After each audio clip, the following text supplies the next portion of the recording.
Joe Rogan Podcast. Check it out. The Joe Rogan Experience. Train by day, Joe Rogan Podcast by night, all day. Oh, hello, boys. Hey. Hello. This is going to be one of those shows. How's it sound with that on? It sounds perfectly normal. Today, how many times have you heard? I've heard videos on YouTube where this guy was reviewing watches and he was wearing a mask while he was reviewing the video, so you could hear the muffled thing. I'm like, this is gonna be we're gonna look back on these days with the masks and all the people that were taking them off and then putting them back on to take photos. All the times that politicians have been busted doing that. And we're going to say this is a especially stupid time. So stupid. Especially stupid. Not saying that it's stupid to wear a mask. I'm not saying that. I'm just saying the virtue signaling of it. Yeah. The theater of it all. Yeah. The people that put on the mask before giving a speech and then... Yeah. Well, they have it off and they're hanging out backstage, and then there's a video of them putting it on, then getting in front of everybody, and then taking it off in front of everybody to give the speech. It's just theater. When Rand Paul was in front of Fauci and he said, you're vaccinated, why are you wearing this mask? It's theater. He was right. It's a theater. It's to let everybody know you're a good person. I'm a good person. Look at my mask. Yeah. I talked to somebody on the phone that had a mask on. I was like, "Where are you?" And they're like, "In my hotel room." I'm like, "What the fuck are you doing calling me with a mask on? Was it by Ian yourself?" Edwards? Were you talking to Ian Edwards? Ian double masks backstage with us. Yeah. We're hanging out backstage. He's double masked. I'm like, "Hey, bro, we've all been tested. We're all good." He's just I'm more comfortable with this thing on. I don't get it. It's California. They got those people scared. Yeah.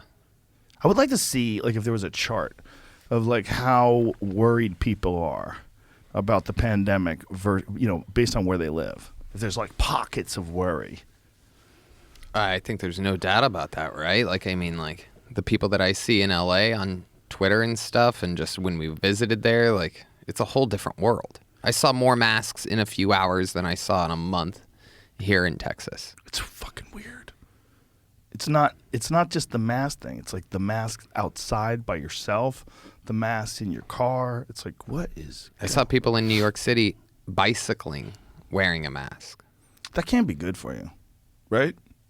That's do you remember those things that people were wearing before? They were wearing the altitude... It was an altitude mask. What the fuck was it called? It's an oxygen trainer. Right. Yeah, to simulate high what was altitude. It called? There's multiple of them. I don't know if there's just one, but yeah. There's people have gone over whether or not it actually mimics altitude training, and it doesn't. But one thing that actually does work is those breath trainers. There's a thing. It's lifting weights with your lungs. Have you ever tried those? Do you know what it is? No. You blow into them, and there's one of them that actually works. I have it. I haven't set up the app yet. It works on an app, and so the app could read exactly how much pressure you're blowing through that, so you're actually physically working out your lungs like a muscle, just blowing into this thing and breathing through it and breathing out of it. It's it forces your lungs to work harder. Yeah, I like cigarettes. I just use a belt, different notches. When was the last time someone died jerking off like that? It's been a while. I think it happens. A slew of famous people for a while. Yeah, I think it happens more than we think. Because, imagine if you found someone like that, you wouldn't want to put that out there. You'd be like, okay, we'll keep that a secret. We'll just say that they committed suicide, right? Or you really don't like someone, and so that's how you kill them. Oh, that's the rumor that I heard about David Carradine. Wow. Yeah, he's the guy from Kung Fu. Yeah. Kill Bill. Yeah. Yeah. It's Bill. Yeah, him. It was the NSX guy. Remember? The singer, the lead singer. No, I didn't know. This is about what that. you need. This is what you need. Oh. Remember that guy? Sort of, kind of, Cool yeah. dancer. Yeah. Yeah, he died that way. Really? Yeah. I mean, the fear of, it seems like it'd be fun. It seems like everybody says good things about choking yourself while masturbating, but the fear of being found that way or dying that way is enough to keep me from ever trying. I would guesstimate that 0 guys who do jujitsu have done that, because you don't want to get choked ever. So the idea of like being choked is like you immediately are not. You probably lose your heart on first of all. Yeah. Because like someone's choking me. Like you have to be someone who's probably never been choked by a person before. Because if you did jiu-jitsu, like you felt that belt in your neck, you would try to tuck your chin. You'd try to get out of that. You wouldn't be like, yes. Like, there's something about. Imagine if someone got into that and then they're good at jiu-jitsu though, and they're at like the championship, they start getting choked and they get hard as a rock all of a sudden in front of the audience. Right. It bursts right out of their cup. Yep. Or it pushes the cup out so it looks preposterous. What if he tapped out with his hard penis? Okay. No, you have to. There's rules. You can use your feet to tap out sometimes. Oh, wow. Like if you have if you're trapped in a situation where you literally can't move your arms, and that can happen. Like sometimes guys will catch a mounted guillotine, and in a mounted guillotine, if they're really good, like Brian Ortega type good, they can get their arms or their legs rather around your arms and pin them to your side like this while they're getting you in the guillotine. So you literally can't even defend if they catch it perfect. And then you see guys flopping and like tapping with their feet. There's a couple positions like that where you literally can't move your arms and guys will tap with their feet and yell out tap. They just try to yell out tap. I once got knocked out in a high school wrestling match. Guy got double chicken wings.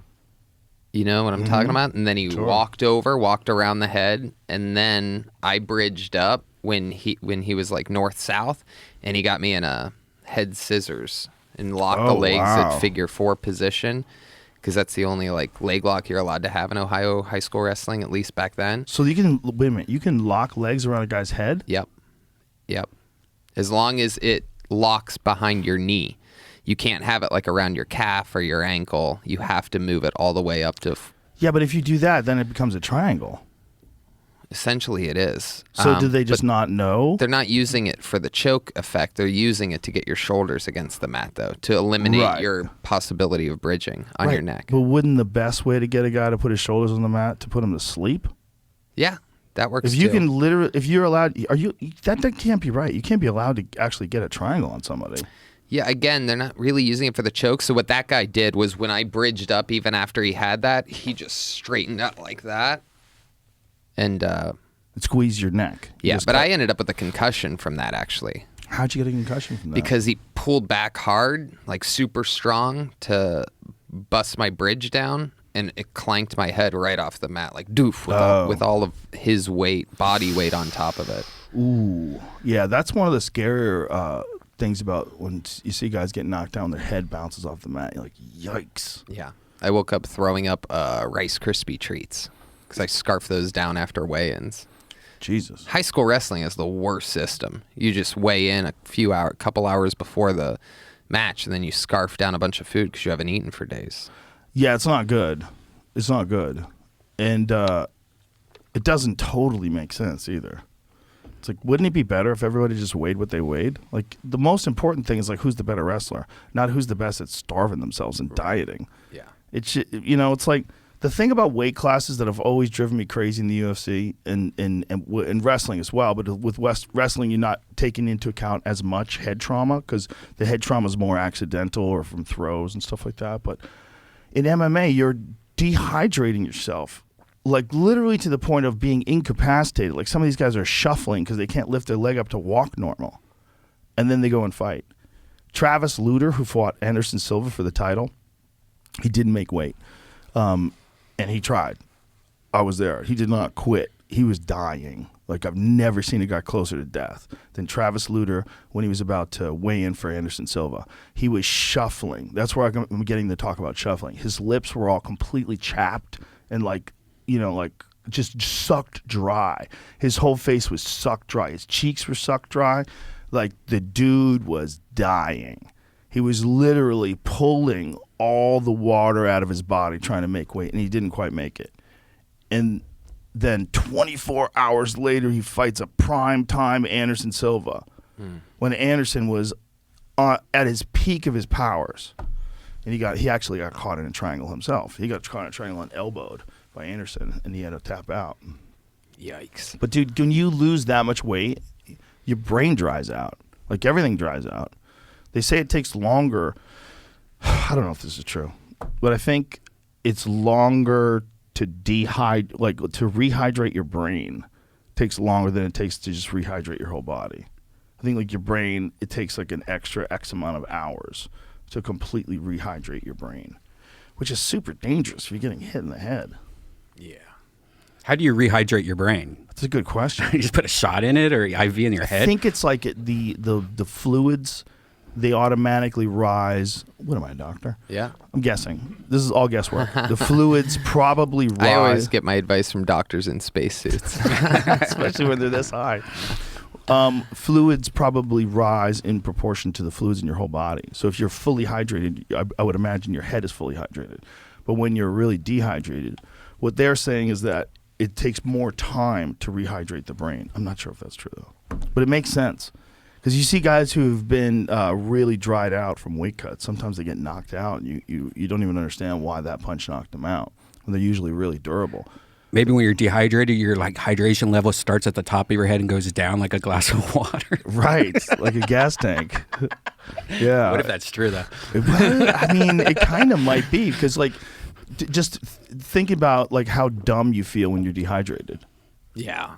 Could you imagine if you had to take like a math test and you were dehydrated? Oh my God.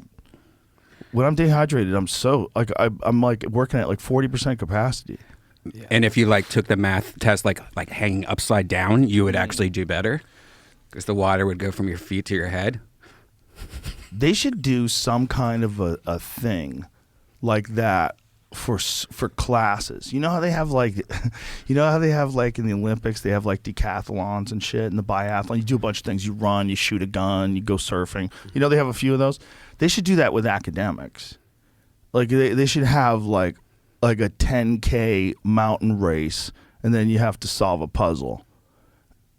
You know, then you have to, figure. Oh, you're saying figure out combine an physical equation. and Yeah. mental stuff. Oh, Yeah. that's the main part of my favorite show. Me and Annie Letterman were talking about What's it called? The Challenge on MTV. Oh, they do that? The final event where they go for like $1 million, they have to run basically a marathon, and halfway through they got to stop and answer puzzles and fucking figure shit out. And half the reason some people lose is because they can't do puzzles when they're stressed out. Right. there you go. I mean, that's just that event. It's just a one TV show, but Did we talk about that aspect of it? no, No. not at all. That's a great idea. They nailed it.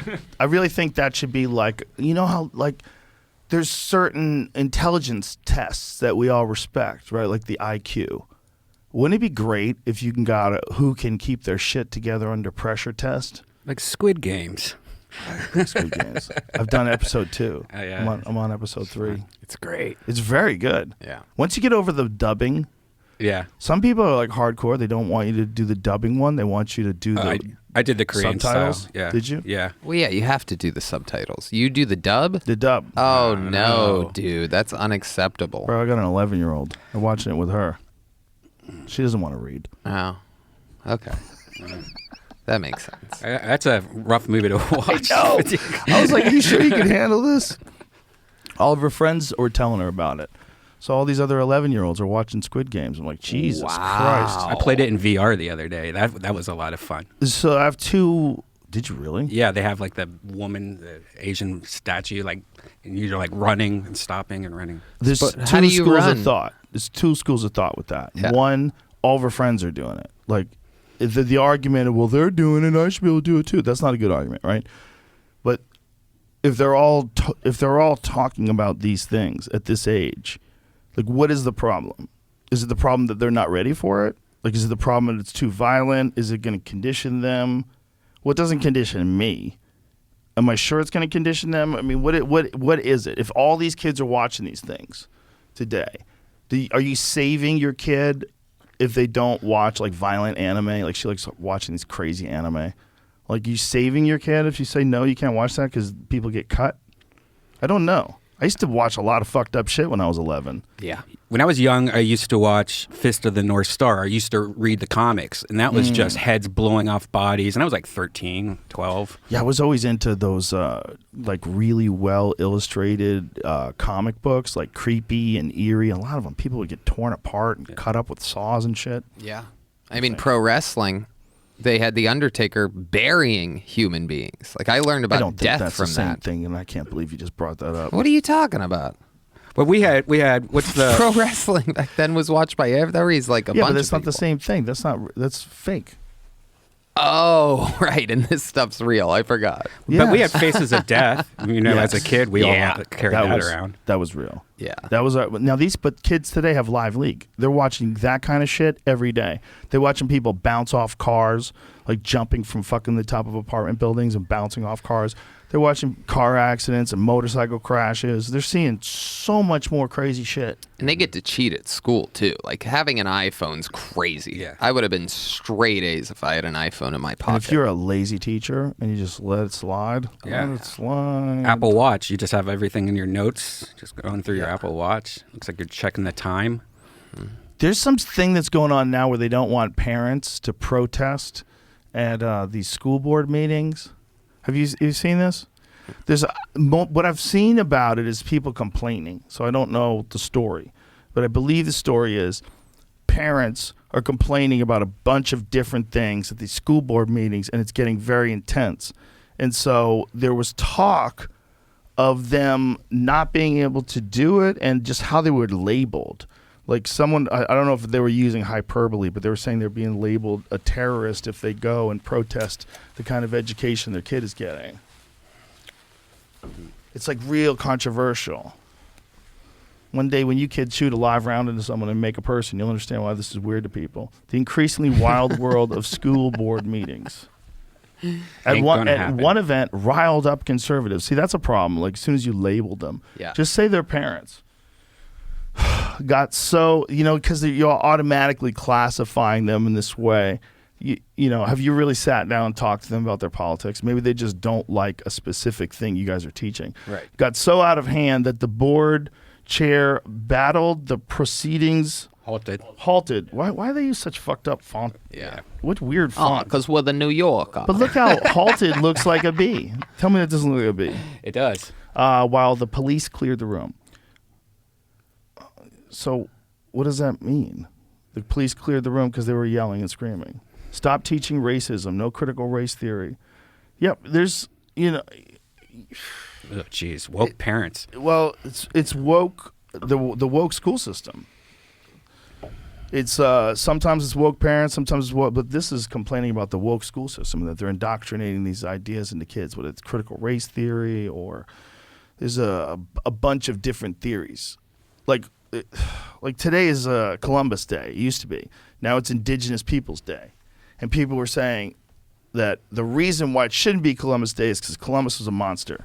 He came here and he killed a bunch of people. And it seems like if you pay attention to there was a priest, right, that wrote a thing about him. A priest who was there who documented his experience with Columbus's people, and it was horrific.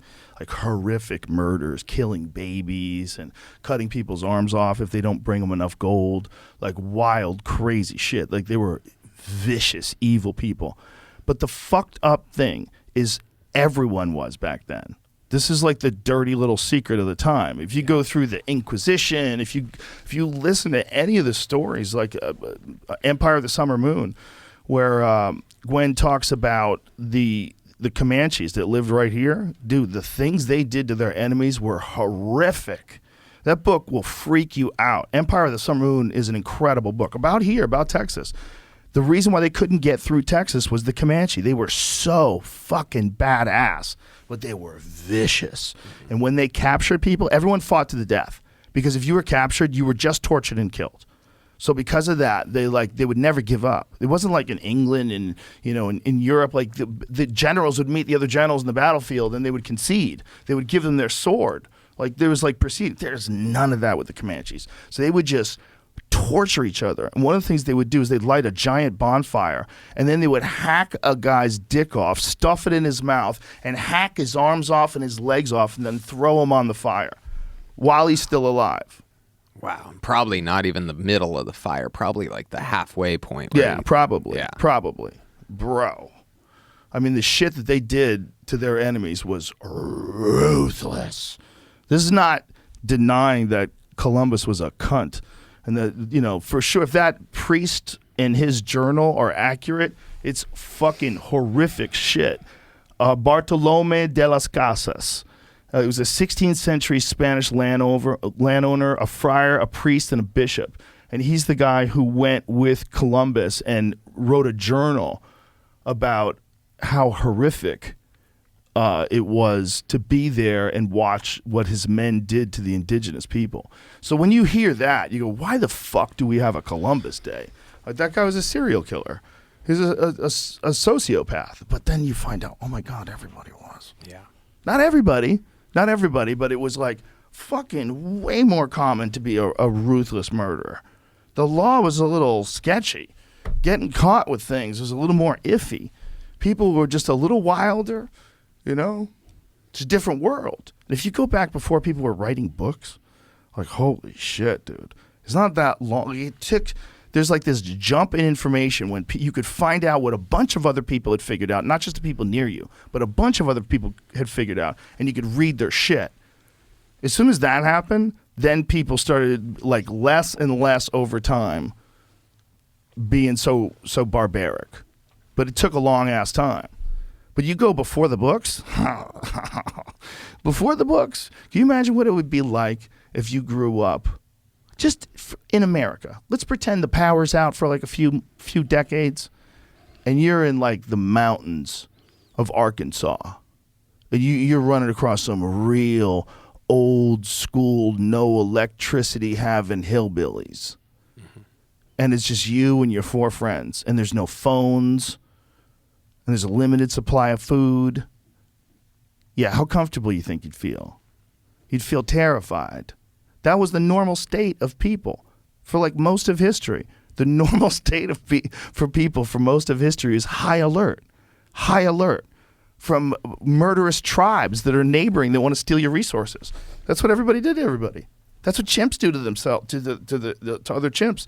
They've observed it. They go around. They have like borders, and if you violate their borders, they'll kill you. They kill the other chimps, and they'll sometimes even sneak across borders and kill chimps, and then run back to their border. Like, they know where their borders are. That tribal, fucked up, crazy behavior, it's like ingrained in us. It's ingrained in us. It's a fucking weird thing that we have. Hell yeah. Then we're seeing it with this COVID shit too. Like, people branch off into groups, whether it makes sense or not. They branch off into mask or no mask, vaccinated or unvaccinated, natural immunity or get the damn shot. You know, there's so much of this going on, man. It's wild to watch. It's wild to watch people that don't handle anxiety and fear well getting thrust into an undeniable worldwide anxiety and fear conference group. And they're all just like yelling at each other. And the people that are scared think that the people that aren't scared are bad people because they're not like them. Exactly. Even if you've had the disease and recovered, they're mad at you. Like, okay. Like, I didn't make this. Right. Okay? Somebody made this. And you're not even mad at that guy. Yeah. This doesn't make any sense. This is what's because that guy's on the good team. He's on the side of max and vax.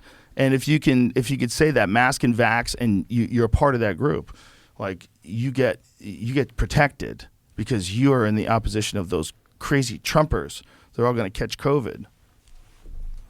This walk-off is nuts, man.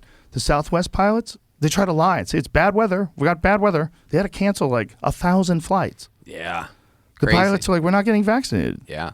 Our drummer's stuck in wherever he is. Chicago. Yeah, right now. I heard they were also saying something about the towers, the flight towers. Yeah, were air down. traffic controllers. Yeah. Now, and then there's other people that are calling those people terrorists for doing this, which is like, what? I read a You're thing. missing the fucking point. There's other ways to do this at this point. We're pretty far into this game, okay? We can test people. You can test people. You can test them all the time. It doesn't cost that much money. Test like $20, you know? I mean, if it's worth it for someone to decide that you can spend an extra $20 a day and you could do whatever you want, and we know that everybody's safe, and maybe we should even test the people that are vaccinated, since there have been so many cases of vaccinated people getting it. They should be testing people. They should make better tests and then have good treatments. But you can't tell someone that their job depends on taking a chance with this new medication that they might not need because they have already gotten COVID and recovered. And that's the case with a bunch of them. They don't want to do it. They don't want to. They want this blanket. It doesn't make sense, right? It's one thing if like it was debatable whether or not the natural immunity worked. It probably doesn't work. You probably can catch it over and over again. But if you get the vaccine, that won't be the case. But it's not that. It's kind of the other way, right? They're saying it's really long lasting. And they're still saying, no, you have to get vaccinated anyway. But that doesn't make any sense because you can do a test. Like they can give you an antibodies test. You did one today. You did one today. Had thick. He's got them vax antibodies. Yeah. Recently vax legit antibodies. But like they can do that to people. You don't have to tell someone their job depends on you listening to me and taking something you're not comfortable with. Do they make people get a chickenpox vaccine if they've already had the chickenpox? No, they do not. Right. That's one of the things that drives me crazy about this because I've had a couple of very smart people tell me to get vaccinated, even though I've already gotten over COVID. I go, but there's a study out of Israel. It's 2.5 million people that show between 6 and 13 times better protection from a natural recovering infection. Yeah. My maid got the vaccine, and 3 months later, she's still hurt and in constant pain. All her nerves are just fucked up, and she can barely move some days. And it started with the vaccine, the second shot. Is it on the same spot where the vaccine Yeah. hit? Or no, it's like her whole body, like her whole back and her whole head. She's like, I don't know what to do. And she's been going to all these doctors, and they don't know how to fix it. And it's super, super rare. And you have to be clear about this because the thing is, if you're treating 300 million people, right, with anything, you're going to get a lot of bad reactions, no matter what it is. Like, no matter what the medicine is. It's just a thing about measuring at scale. That's not the question. But the question is, should be forcing people to do it. That's where it is. It's not that it's so horrendously dangerous. It's only sometimes dangerous, and I don't think they totally know why and to who. I think there's a lot of questions. Also, they don't always administer it right. Do you know that? Like, here's the thing. On fucking TV, they don't administer right. You're supposed to aspirate, apparently. And I'm just finding about this recently because of the Biden thing. When Biden was getting a shot on TV, I said, that's probably fake. Yeah. Why did I say it's fake? Well, first of all, I'm a fucking comedian, okay? And he's 80, and he is on a fake movie set. Yeah. Maybe that. Maybe the fact that it's actually not really the White House, but a fake White House set. Like, could you see it with all the people around? It's a stage. it's in the White House, though. It's across the street. Oh, is it? Yeah, apparently it's in some place that works better. Yeah, they do that for a lot of news conferences and shit. But, dude, they're not even trying to make Right. it look. Have you seen the photos of what it looks like? Yeah, I don't think they were hiding it, though. No, it's not that they were hiding it, but they didn't show it on TV. Right. When they showed it on TV, I mean, look, they let all the reporters there. So the reporters are going to take pictures, and that's how we know about it. Right. What we saw on television, though, was Biden at the White House. Right. But And that's what a bunch of places reported. A Yes. bunch of professional journalists. Joe Biden getting his vaccine shot at the White House. yeah, I mean, you can kind of call it the White House B or something like that. I mean, it is a part of the complex, right? So that's. But isn't it the reporters, the ones that showed it and tried to sell it as the White House? It wasn't Biden, though. Is that the case? Yeah, I mean, it's like all the news. It's not like Biden has like a news channel and he's like, "Hey, see, I'm at the White House here." Yeah, Well- but he knew what he was doing. If he wanted to keep it real, he would have walked onto that set and been like, "This is weird. What are we at the White House?" Well, No, 'cause he's what there all the time. he should have done is insist on a different. If you're going to do something across the street, just have a different setup. Have a American flag, the presidential seal, and a new place where you do it from. Mm-hmm. And he can get his vaccine there, and he can do whatever the fuck else he wants to do there. Just have a different set. Don't lie to people. But the whole point of it is, it's like there's a little theater going on. Not even that they're lying, but it's theater. You know, it's a fucking show a picture of it, Jamie, because it's so ridiculous. You've seen it, right? Oh yeah, I'm obsessed with this shit. Yeah, this picture is weird because it's so. There's no reason to have it like this unless you're pretending, Right. right? Like, there's no reason. And then once you're pretending, who's to say where the pretending ends? Well, yeah, I mean, you could, but here's the thing. It's like, why do you even have the desire to pretend you're in a different place filming this?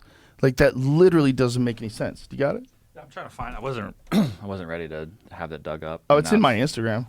You can find it on my Instagram. Oh, that I was gonna find that, but like Brian's saying, I was looking into this that day. There's lots of pictures of other conferences they've done in that room. They did dress it up to look different. Yeah. But they use that room all the time. It's kind of like well, no, I'm not denying that they fake shit all the time. It's kind of like, you know, Right. at the real White House, if you're going to have a bunch of people with cameras, you want it to look better. You don't want to be like, you've been to the Playboy Mansion, how gross and old and outdated and nasty it looks. You know, you wouldn't want to have like Remember when we went for that marijuana policy Yeah, project thing? yeah. We did a marijuana policy project at the Playboy Mansion. Oh. And it was just so odd. We were like doing stand up there. I was a host of this thing. I brought a bunch of musicians on. I was so high, I don't even remember it. So here, look at this. This is madness. Like, this is just weird. Because this is what's weird about it. Not that there's a stage and he sits up there. What's weird is that there's a stage where it's pretend outside.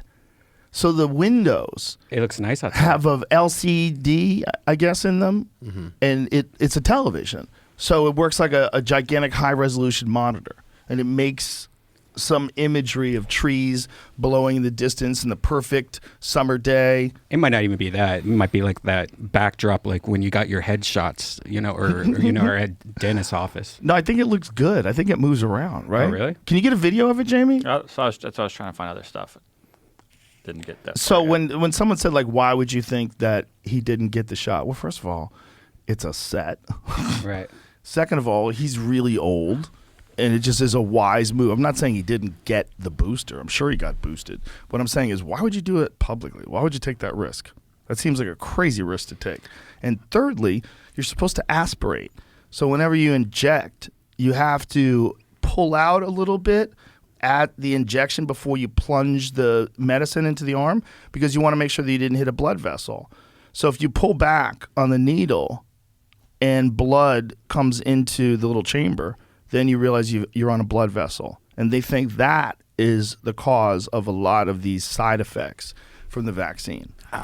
Getting directly into the bloodstream. Directly into the bloodstream instead of intramuscularly. Right. And so Sanjay Gupta and I were actually talking about that. And he was kind of explaining it to me, and which is a very interesting conversation. He's a super nice guy, like a real genuine nice guy.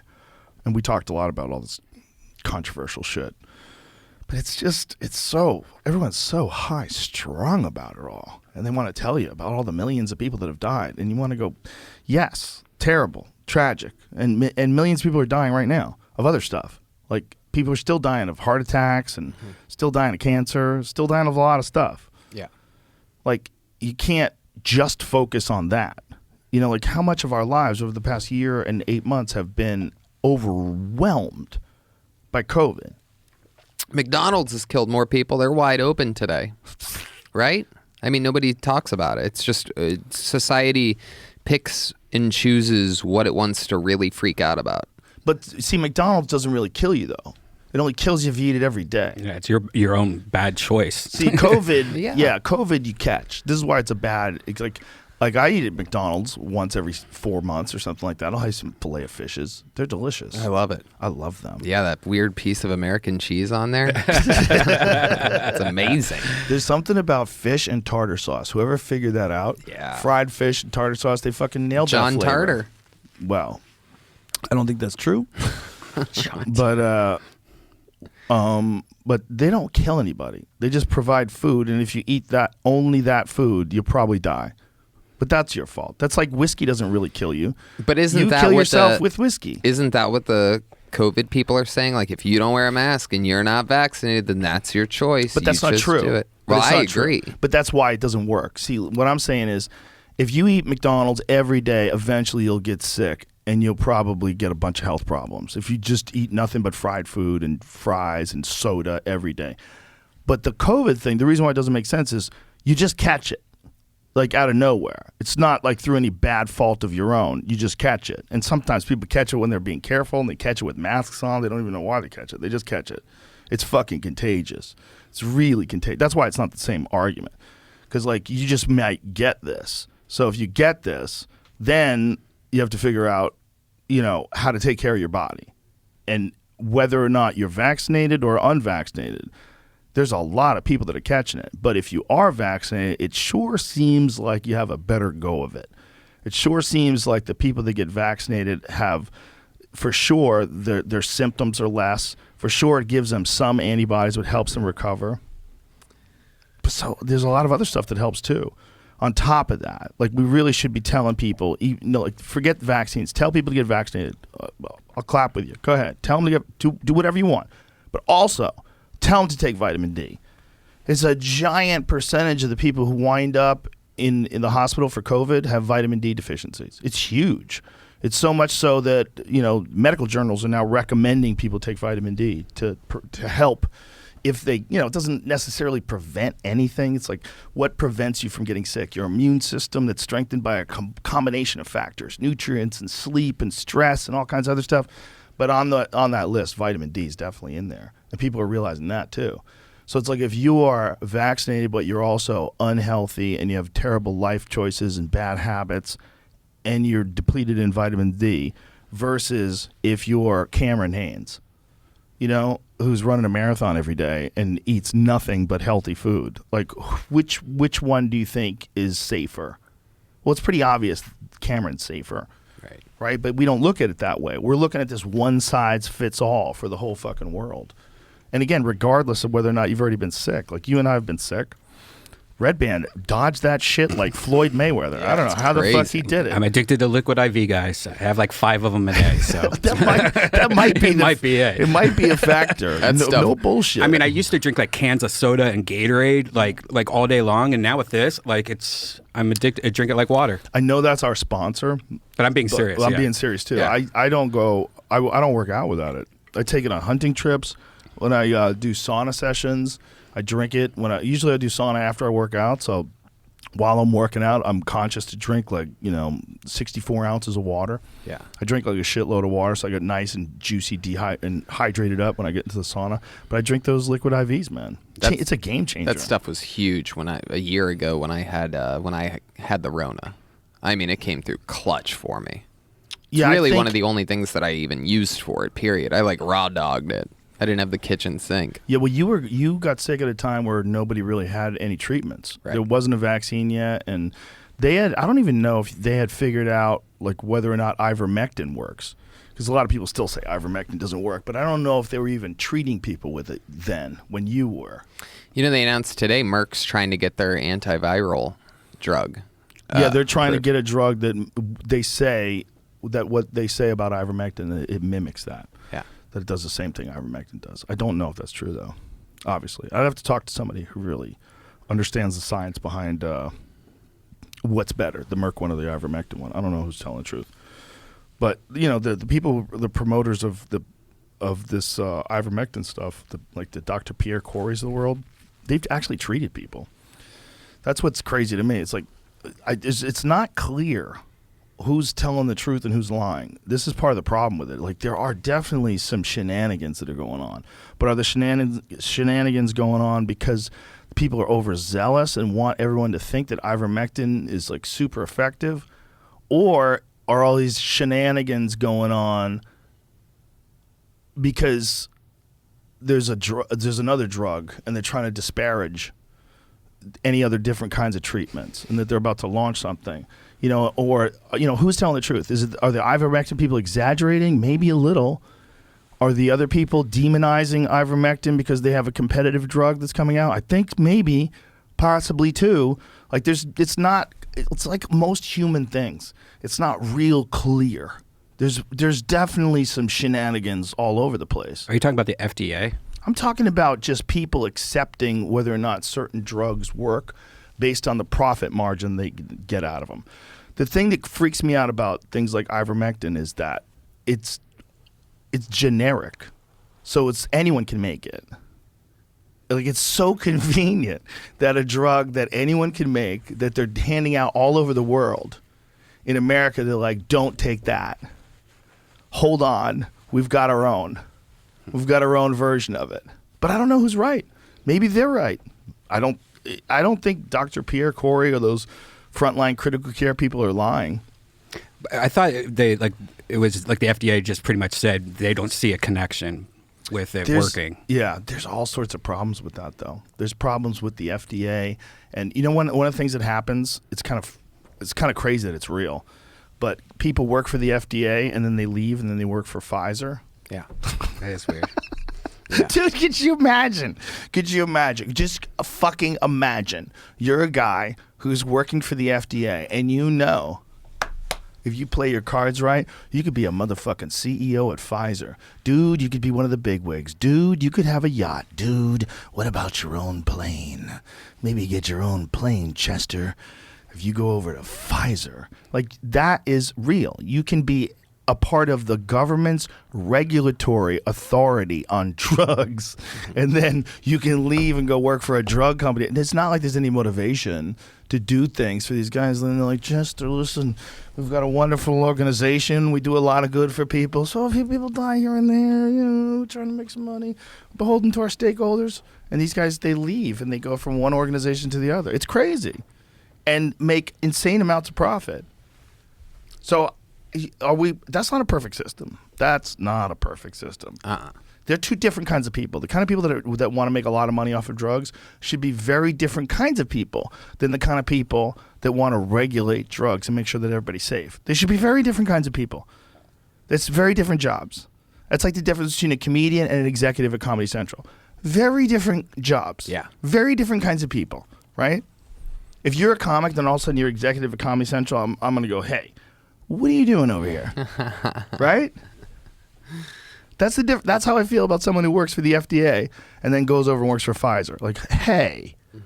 Yeah, you what shouldn't are be you allowed doing? to do that, but I see why they do. I mean, what else are they going to do? They know so much about the business already. They're not going to like switch and be like go into tech or something, you know? Right. The problem is They shouldn't be allowed to. how much influence did this company and the carrot that they were dangling have over them before they leave and go to Pfizer or to go to Merck or any company rather. Any multi-billion-dollar company. Yeah, they had a congressman, I think it was John Boehner. Remember him? Mm-hmm. And he was a heavy smoker. Like they say that, like when you go to his office in Congress, there'd just be thick cigarette smoke and stains on the ceilings and all this. And he got out and he became a lobbyist for R.J. Reynolds, which is the biggest maker of cigarettes. Just a ton of different brands. So that this is the system of government to lobbyists where you make your money and then go back and It's crazy. yeah, it's insane. Heavy smoker, John Boehner joins tobacco company's board. But hey, look, the fucking guy is a smoker. Yeah. He Who looks better? cool. Look how cool he looks smoking that cigarette. Yep. Why does it look cool smoking a cigarette? I don't know. But it does. Because it is Blowjob cool, boys and girls. It does look cool. It's way cooler than sucking on this little purple thing I got here, you know? Oh, the vapes? Yeah. It's not the same. Yeah. The vapes are. Anybody want a cigar? Sure. Sure. Oh. Yeah. It's cigar time, everybody. I don't think all the things we've done together, I don't think we've ever smoked a cigar together. Oh, yeah, that's true. We've traveled the world. These are JRE cigars. Oh, are you Whoa. going to sell these? No. Why not? There's so many cigar Foundation people. Cigars made it for me. Here, I'll cut them for you guys. They should sell these though. I think I saw a lot of people talking about them, wishing they wanted to try them. Well, I would have to talk to Foundation Cigars. They're the ones who put these together, but they're a really good cigar. Like, I'm by no means a cigar expert. I just know what I like. You know, it's like the same way I am about wine. I literally don't know jack shit about wine, other than what I've learned from guys like Maynard or my friend Matt, who tried to explain it to me. You know, like the people who are really into wine. What do you look for in a good cigar? Like, I don't even know. Like, it's not dry or super dry, I guess, or flaky. These have been in a humidor. Okay. So they gave us this humidor, and you put distilled water in it, and you keep it at about, I think it's about 65, like the humidity, 65%. Yeah, I never got into cigars because like as a smoker, you just want to inhale these, so it's kind of like a dick tease. This is another one of those. Oh, it's over here. Here, Brian.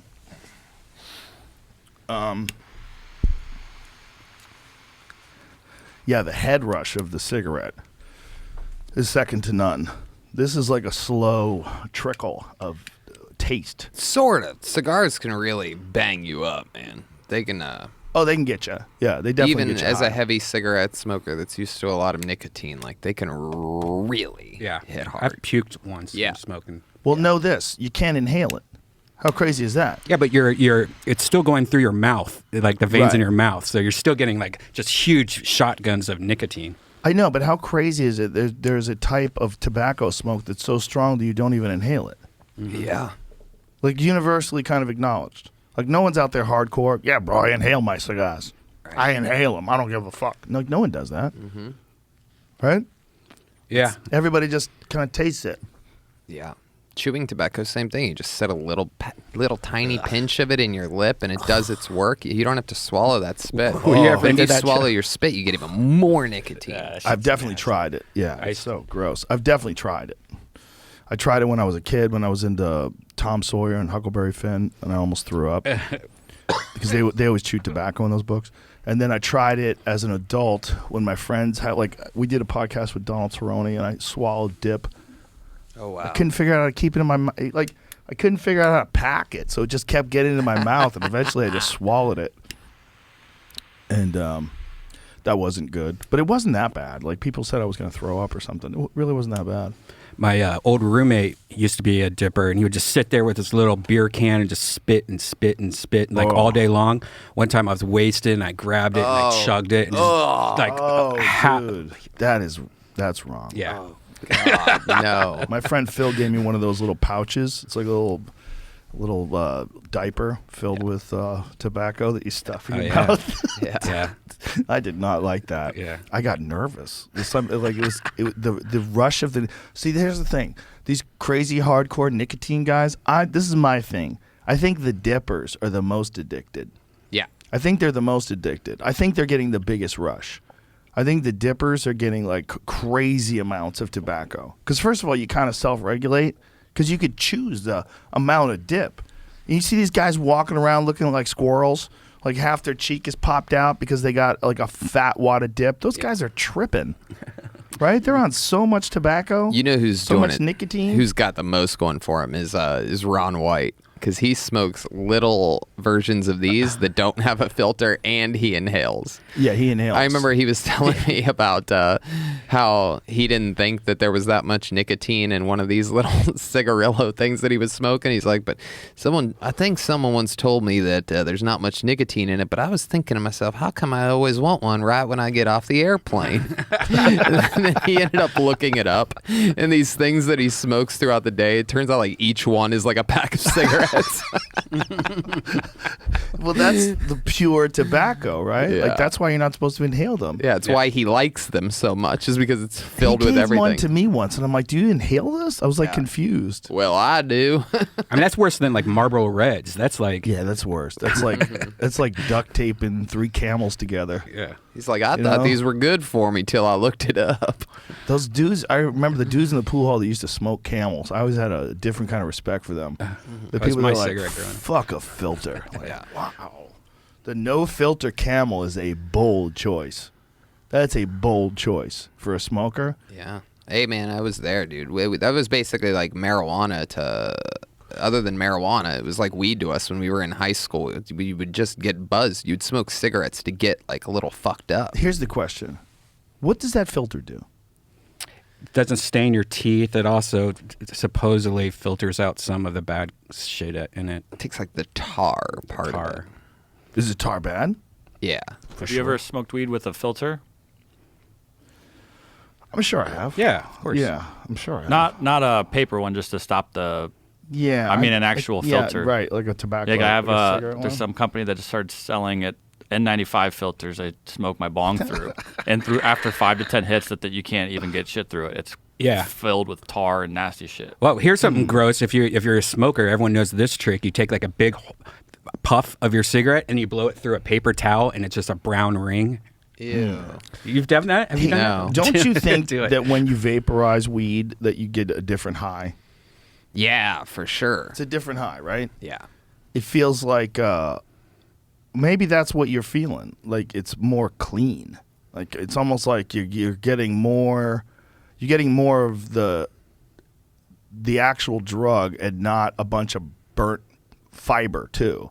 Because like if you have to think of like plant fiber, like when you're smoking weed, you got a lot of stuff in there, right? It's like plant stuff, and you're burning it. So there's like the smoke is so much different than vaporized THC, because then you're just heating up the drug. You're just heating up the plant compound, and it escapes in the vapor, and it doesn't hurt at all when it comes in. It just clean. When we used to do that though at the podcast, we had real problems with those episodes. Yeah, dude, like you'd bust out the volcano. Oh my god, the volcano was so scary. Those things are strong. We would be in the middle of talking, and I'd have no idea what we're talking about. Yeah. Have no idea what I said, and then maybe I would try to justify what I just said and make it worse. Yeah, like we would get so high, like so stupid high. The volcano we stopped doing the volcano after a while. Like, we can't keep doing this. Yeah. It's too scary. It's like skiing down a hill. You know, like just going straight down and hoping you don't hit a tree. And then you had that glass bong that was bigger than Brad Williams. It was like 12 feet tall or something. Yeah. You mean the alien one? Yeah. Yeah. You have that, right? No, you were supposed to give it to me, but then you never did. What? Yeah. No. Yeah, you were like, Where is it then? I don't know. I was like, oh, he forgot. I wanted that. No, dude, I definitely gave it to you. No, you never did. You told me one day, you're like, hey, yeah, I'm going to bring it to the studio or something like that. And then you never did, and I didn't ask about it. I didn't want to. Well, where the fuck is it then? Dude, that doesn't make any sense. I am almost positive I gave that to you. The wife threw it away. Somebody's got it right now, and they're listening to this like, I got your dick thing you gave me with a bunch of guys with dicks and stuff. Dick thing. Yeah, I bought the sculpture at a store. It's like ebony wood, and it's all these characters with giant dicks. Like all these, it's the weirdest thing ever. I saw it, I was like, who made this? Why would you make this? So it's these guys and all their dicks, and it was one of the things that when I got married I had to get rid of. I love it. I love it. I have it right in my guest bathroom, so when you're sitting on the shitter, you're like, because you don't really notice the dicks at first. You're like, what is this weird statue thing? And then you're like, holy shit, there's dicks everywhere. Wow. It's pretty cool. Yeah, I got a lot of stuff back then when I first started making money, like those sculptures that you see out there, those big dog things. What are those things called? Yeah. Something dogs? Gargoyles. They look like gargoyles. Yeah. But there's like a name, like a type of dog. It's like a... Dozer the Carpathian? What's from Ghostbusters? Yeah, Ghostbusters. I was thinking that too. No, it's like a thing from, it's ancient mythology. And they're from Bali. But that kind of like dog guardian, they're supposed to be like... So I figured they'd be good here. Yeah, and your gold Buddha. That's one of the first things you got when I first moved to California. You had that huge one of the dumbest things I've ever bought. I bought a bunch of. I was always like super attracted to ancient Buddhist artwork.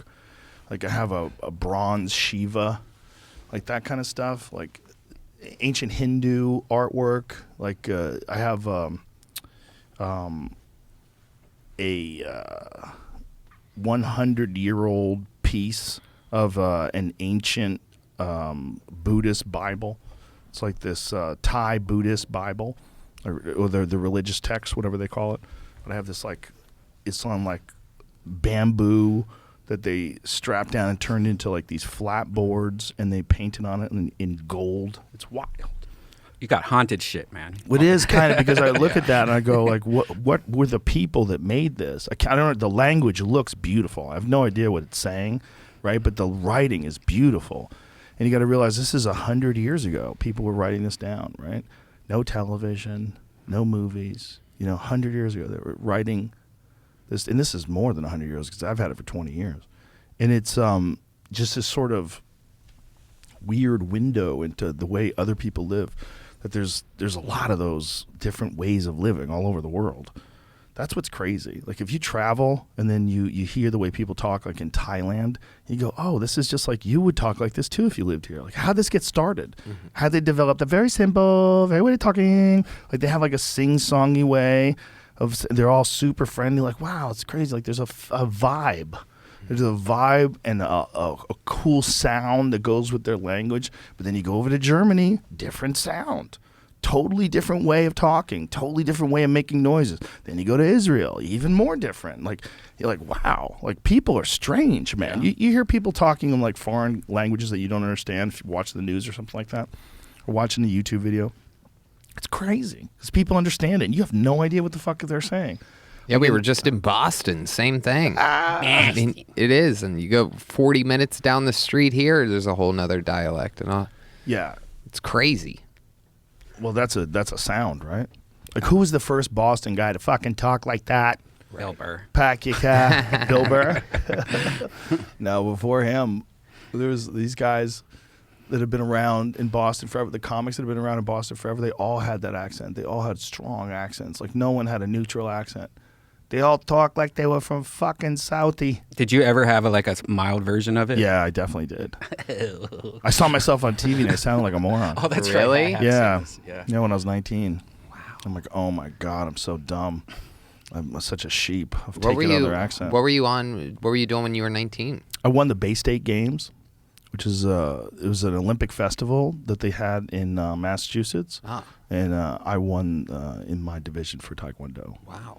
Yeah. And you gave like an acceptance speech. You're like, I want to thank everybody here. Yeah, they interviewed me because I had a very fast knockout. I knocked this guy out. It was pretty brutal. Wow. And they interviewed me afterwards, and I just sounded like the biggest idiot. We've been working really hard, putting in a lot of hard work. Did you ever play stickball? I'm sure I did. Why? We don't play stickball in Ohio. I don't think. Well, we I've did in ever- the street. The thing about stickball was a good thing to do in the middle of the street. Like when I lived in Jamaica Plain, we played stickball because you could throw the ball like to someone in the street, and then you'd have to stop when the car came by. Stop. Hold on, car's going. The car would go by. But you would worry about stray balls smashing windows too, though. That always happened. Hit somebody's house. But kids, they get bored. If you leave kids on streets, they're gonna come up with games to play everywhere, right? Hell yeah, dude. We used to play the dumbest shit. Rough and tumble. Where you just hit whoever has the ball. Mm-hmm. It's crazy. Well, that's why soccer's so famous, right? Or so popular, because all you need is that ball. That's all you need. And you can make a ball. Like, you can make a soccer ball out of, like, tape if you got enough time and you're so inclined, you know? Have you ever seen that one they do in Myanmar where they play volleyball with their feet? No, but Dude, that sounds hot. it's hot. If you're in the feet, Yeah, that's your it's sport. your kind of sport. Or as Tarantino calls it, his favorite Olympics. Foot volleyball. They when get we- all sweaty. These people have never seen another sport. Like, they don't have TVs or something like that. We had David Leduc, who's the champion of Letway, and he lived in Myanmar, and he was telling us about this. So he actually brought us one of them balls. So it's like a empty ball. See how it's like a wiffle ball? Well, watch how they play this. They play this with their feet. It's wild, dude. Look at this. I don't know why I thought Look at they that wouldn't kick. have shoes on. Look at that. Well, sometimes they don't have shoes. This is like serious professional level though. But a lot. Look at that serve, dude. Oh. Look at that serve. I mean, that is crazy flexibility, man. Pulled groins must Yeah. happen a lot. Yeah, for sure. And that, what is it called? Setback, tack raw. Setback tack raw. Yeah, these guys are, I mean, incredible athletes. That's what's nuts about it, is like how difficult this must be to do. Like these kicks. Look at that. It's like Bro, I mean, look at that. They're doing like a backflip and a kick at the same time. it's like professional hacky sackers. It's way more high level though. Look at that. I mean, that is crazy. These guys are like gymnasts and karate experts. Look at that. Look at this kick. That is crazy. crazy. That is crazy. Oh my The guy literally was like head down, feet up in the air, and he spikes it over the top Is that of the like net. a soft mat or is it Right. a hard floor? This seems like a lot of injuries, like Segura shit. You know? It doesn't look like a soft mat to me. None of these guys are really built like Segura. I know, but it just seems like you land wrong just The a way little. Segura fell. Maybe it's like a wrestling mat type deal. Yeah, it's got to be. Or like a jiu-jitsu mat. This you know, is because crazy. they can make those kind of mats where it doesn't hurt as much, because that can't be hardwood. Look at that. Look at that. That's insane. Oh my oh God, you land there's, wrong. there's your ankle, son. Yeah. Yeah, that's for thin people. Yeah.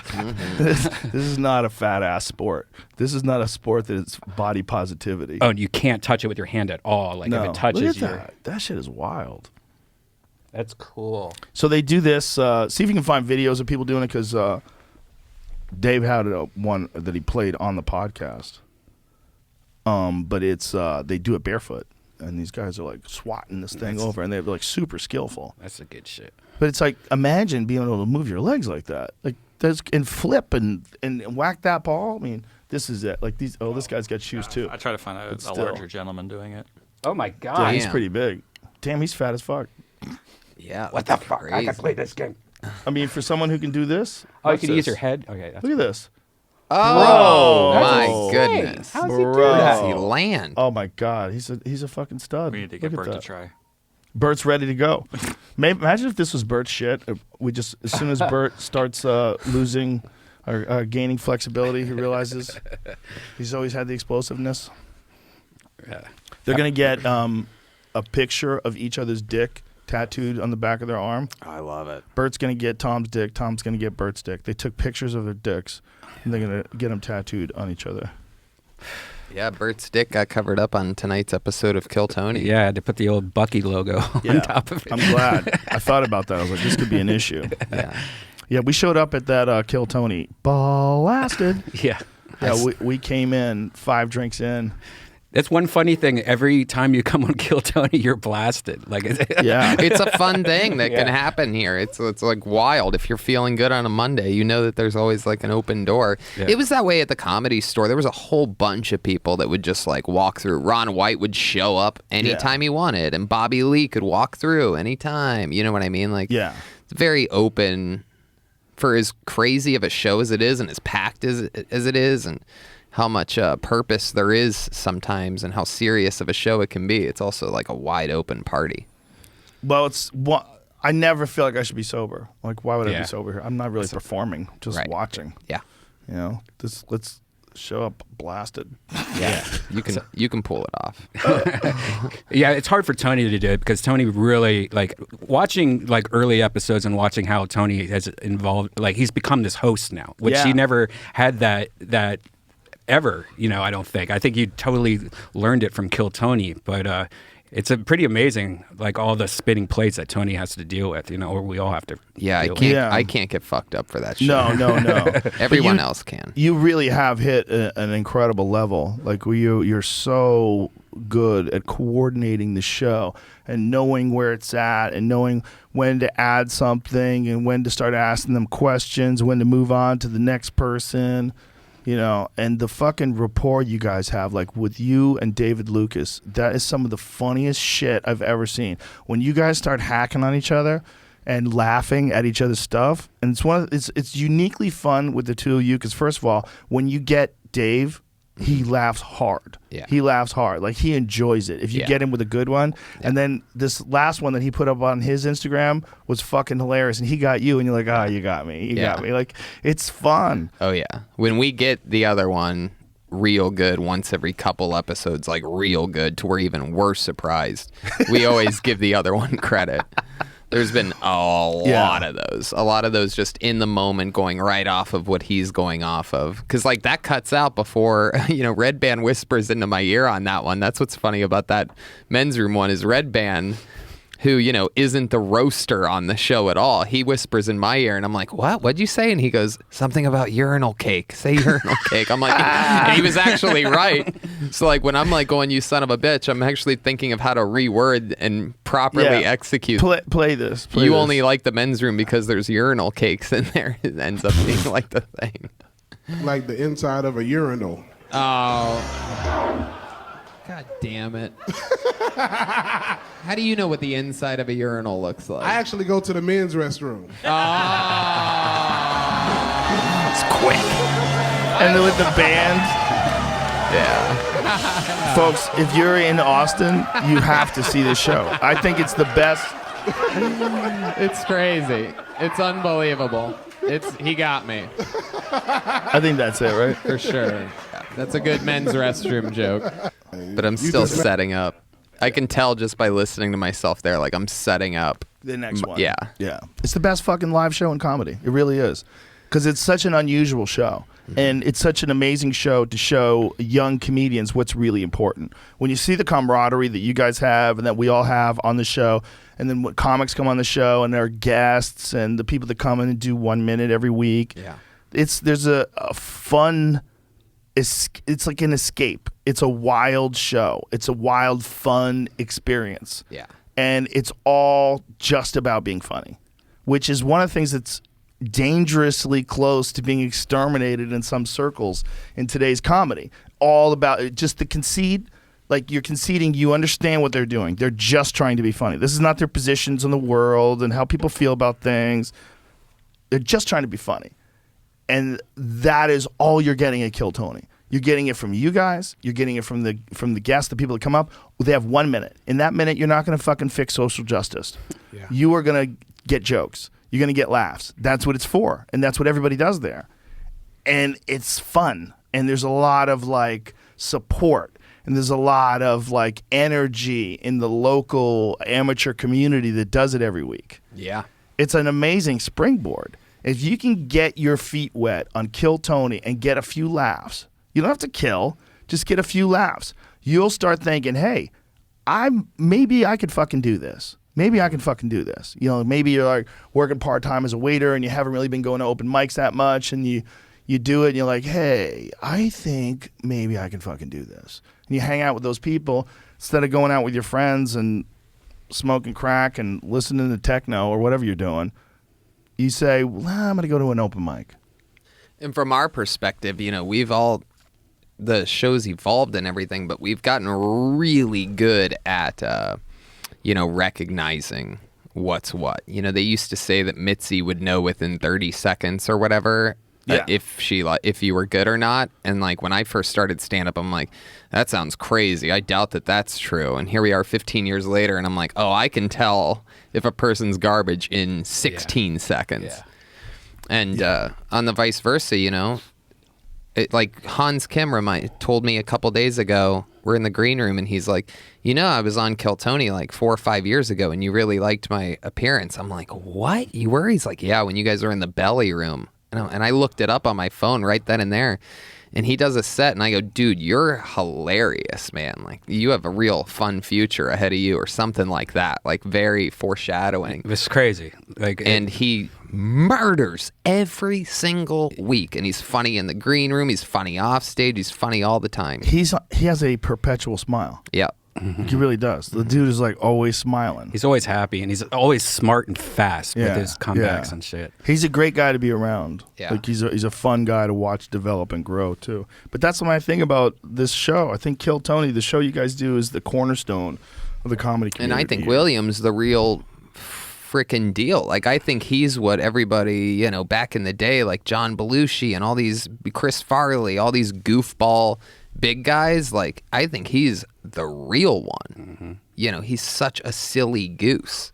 He's the silliest, and his head. Listen, he's great, but you don't have to disparage Chris Farley. No, I'm not. John Belushi, piece of shit. No, you see what he did? No, I didn't. I'm saying he's a modern day. Bro, you're talking about dead legends. Have some respect.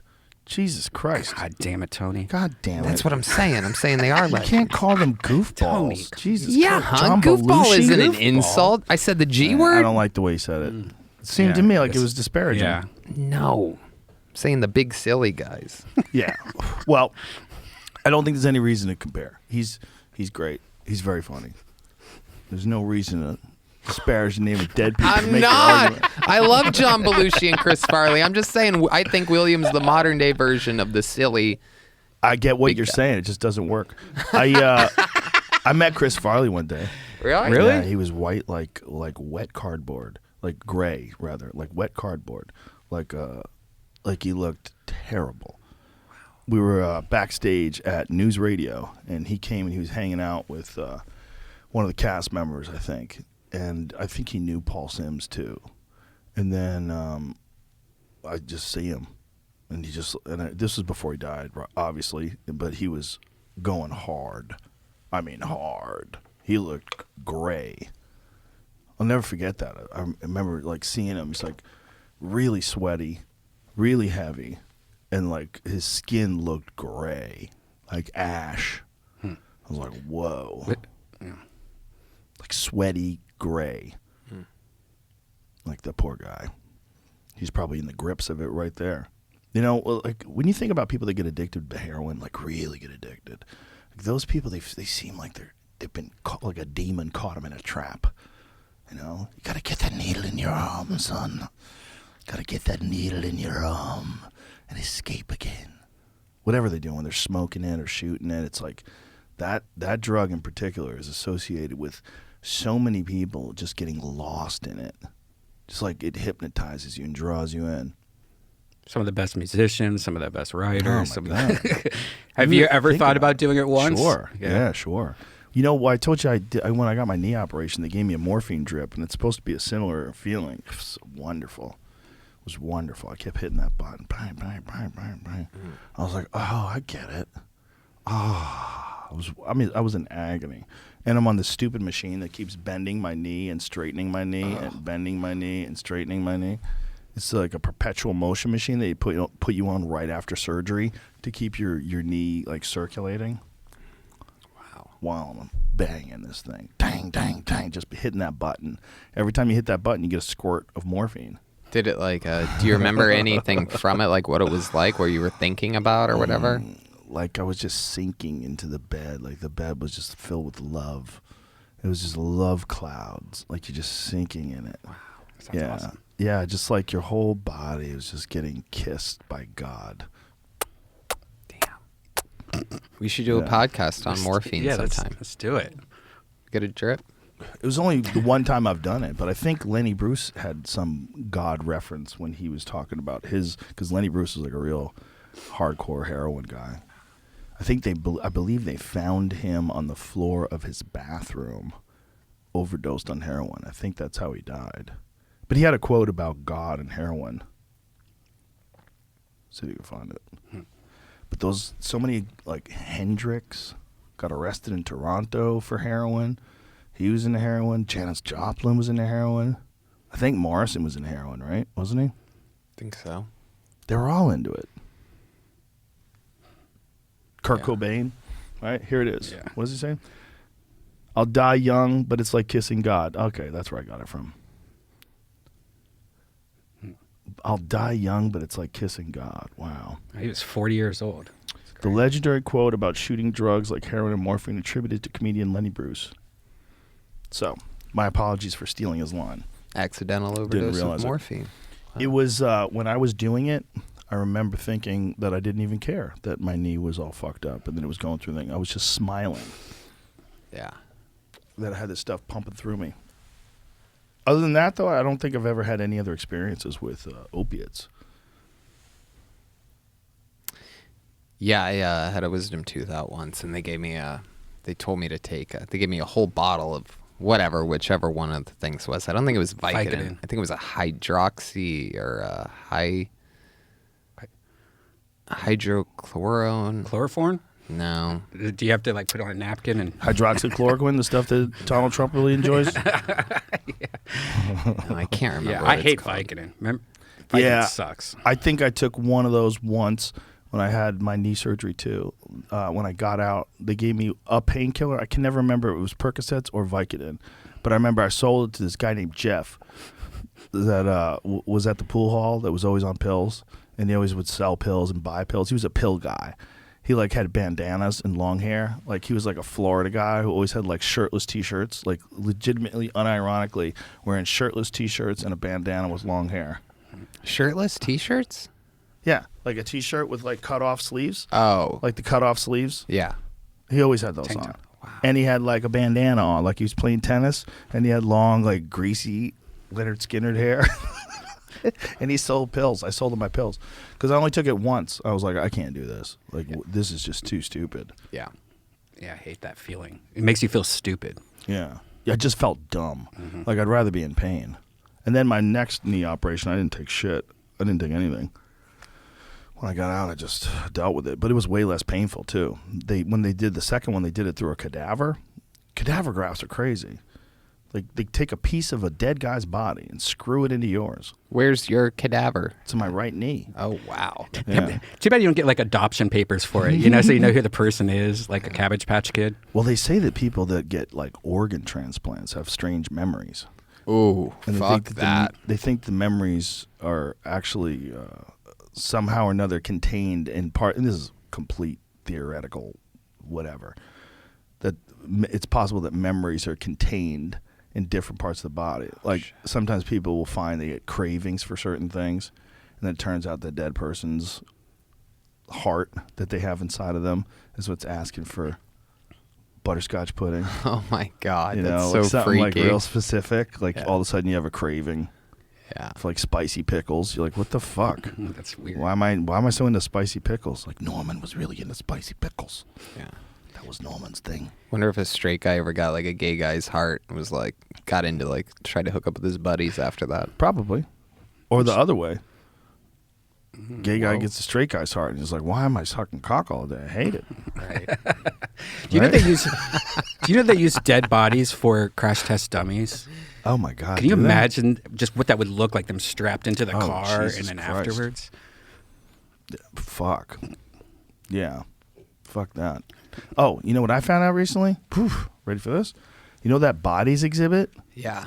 that we've all seen? I've Yeah. seen it in LA. I've seen it in Vegas. Those are unclaimed Chinese bodies. And a lot of them have bullet holes in them. Oh, I didn't know that. A lot of them are executed prisoners. Wow.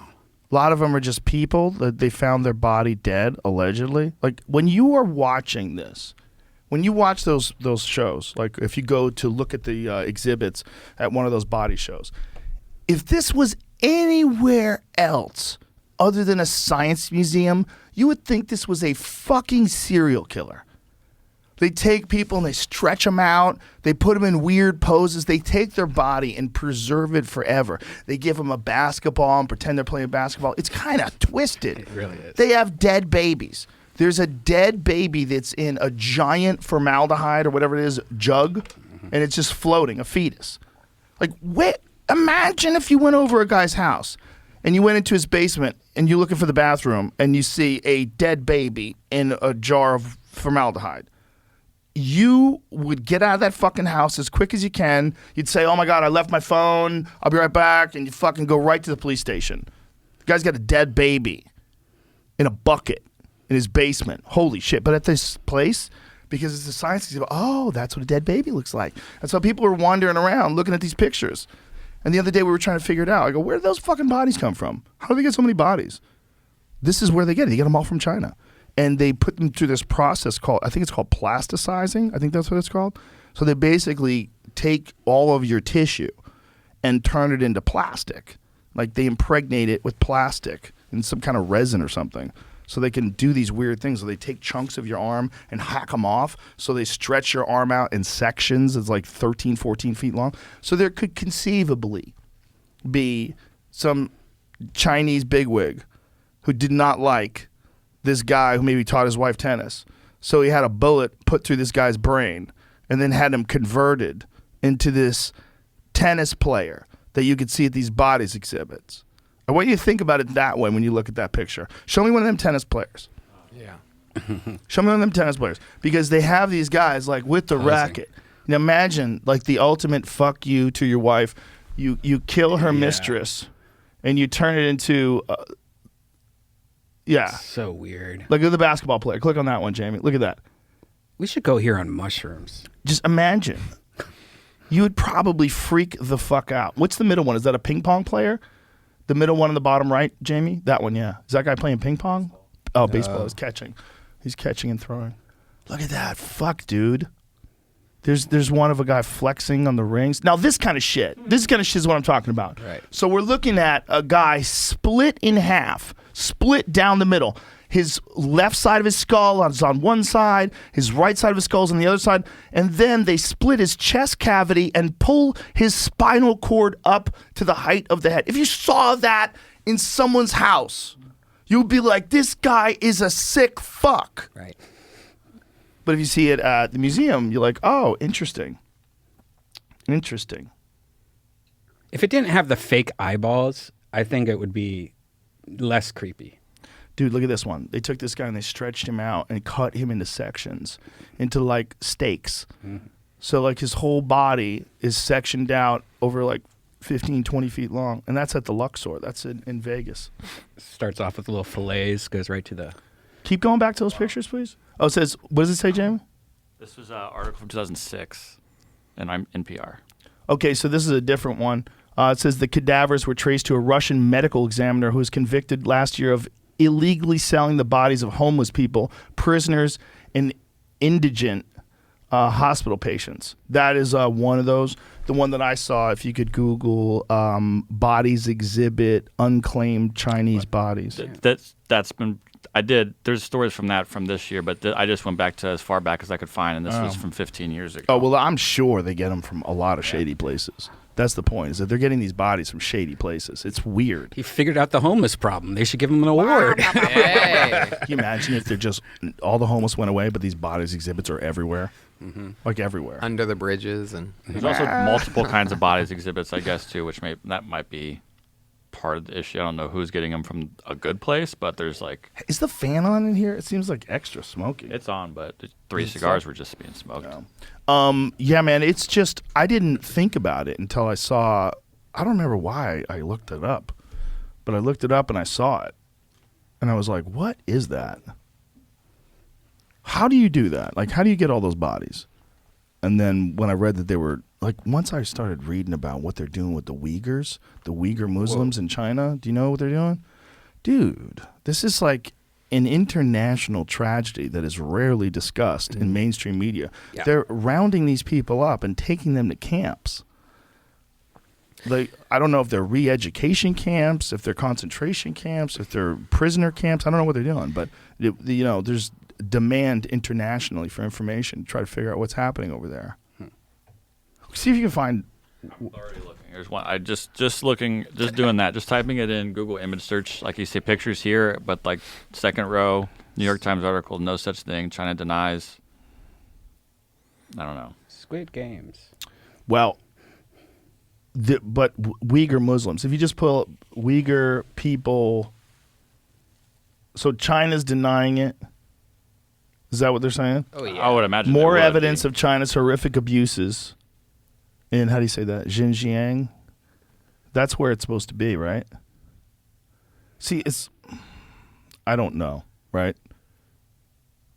I don't know who's telling the truth. See if you can find a good, solid article, like whatever one makes sense. Just see if you can, so we can know. But the allegation that I keep hearing time and time again is that they're putting these people in camps. But the thing is, like, one thing that we know for sure about China is they make people disappear if they're journalists, if they say unfavorable things about the government. They go after bloggers and imprison them, and people who post things on social media, they imprison them. And they also go after their billionaires. Like, they've had billionaires just vanish. They talk shit and just fucking go away. Okay. Data leak reveals how China brainwashes Uyghurs in prison camps. So they take them to these prison camps, and I guess they're trying to convert them. Chinese government has consistently claimed the camps in the far western Xinjiang region, I don't know if I'm saying that right, sorry, offer voluntary education and training. LOL. But official documents seen by BBC Panorama show how inmates are locked up, indoctrinated, and punished. China's UK ambassador dismissed the documents as fake news, of course. The investigator found new evidence which undermines Beijing's claim that the detention camps, which have been built across Xinjiang in the past 3 years, are for voluntary re-education purposes to counter extremism. About 1 million people, 1 million, mostly from the Muslim Uyghur community, are thought to have been detained without trial. Dude. Wow. How many of those guys make it into the Luxor? You know what I'm saying? Yeah. I mean, where are those bodies coming from? Like, we don't think that. I don't think that. When I was there, I was like, ooh, we should probably go to see that exhibit. That's cool. Now I'm going, oh my God. It's like that with everything, right? Like SeaWorld, same thing. We went to the Austin Zoo a couple months ago. The hottest, most dehydrated animals you've ever seen in your life. I'm not kidding. The first thing we saw, like, I'm not joking at all. The first animal that we saw was a monkey who was up on the shelf. Like, they're all hiding in the shade. Like, there's a little shady part of each animal's cage, and they're all just in the shade. This monkey taught itself how to put a rag in its drinking water and put the wet rag on its head, and it's just sitting up on a shelf in Texas. Just a hot monkey. Like, all the animals are just hot. There's like a dehydrated bear, a sleepy lion. Like, it was the worst zoo experience ever. Oh, God. But like, also, it's exciting at times. Like, you see an animal that you like, you're like, oh, a parrot, and then like you forget you forget that you're watching this like delusional bear walk around in circles for 5 minutes. Yeah, you're in an animal prison. Yeah. Yeah. To think that almost everything's like that. Well, all zoos are. Zoos are super depressing. I used to have a bit about it, that the only thing that isn't depressed at the zoo is the giraffes. Because they're just like, another day with no lions. And they're just strolling around. Right. Like, they don't give a fuck. They're the only animal at the zoo that doesn't seem remotely tortured. Like, they let babies feed them. Like, the only animal that they're so safe that if you put out like leaves of lettuce, a baby can hold out a leaf of lettuce and everyone's completely sure that the giraffe won't hurt anybody. There's no other animal like that in the zoo. Yeah. It's really kind of extraordinary when you think about it that way. Like, you can't feed anything else unless it's from a distance. You know, we went to Australia and we went to visit the koala bear exhibit. And these things are adorable. You know, they life tells you that koalas are like the cutest thing in the world, and they are. Until as long as you keep feeding them eucalyptus leaves. The moment that the zookeeper like has to grab another batch or something, the koala slowly starts to turn into a bear. You know what I mean? Like, it literally, its claws come out, its grip gets tighter. Like, the second, if it takes 5 seconds, you're basically dealing with a tiny bear. So they bite and attack people if they don't have the eucalyptus trees? I don't know about bite, but it felt like, right? How do we describe this? I don't know. I wasn't there. Isn't it weird? Really? Remember, Oh, yeah, I you would've- slept in. That's I was right. like, fuck koala bears. I ain't driving it. We just got off an airplane from the United States. And they were like, let's go see koalas. I'm like, I'm going to my hotel and sleeping and taking a shower. That's a long flight. We did that too, by the way. We all took naps and then we went to the zoo. But you didn't seem happy when you came back. You're like, those things smell like shit. And I'm like, yeah, I'm glad I didn't go. No, we smelled eucalyptus on us for like a month after that because that's what they smell like. See if you can get some footage. What were you searching before? The Uyghurs? We got that, right? See if didn't you go can find koala bears attacking people. You say it like we went straight from the airport to We koalas. did. It was like a half hour after we landed. Was it? Yeah. And we had a show that night. I was It like, wasn't? yeah, it was. I would never speed off to some fucking zoo. You did. Sounds horrible. It How long do you think it lasted before you went to the zoo? was like 3 hours. Everyone knows you have a 3-hour gap anytime you land at a new hotel. You have to settle in and you have to like chill.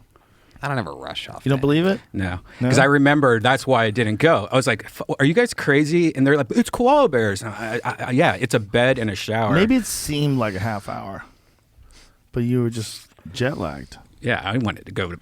I'm not going to. I don't care that. It was also an hour drive. And I was like, man, I've been sitting in a plane so long. Last thing I want to do is drive an hour. I've been told you got to see kangaroos in real life to understand how big they are. Yeah.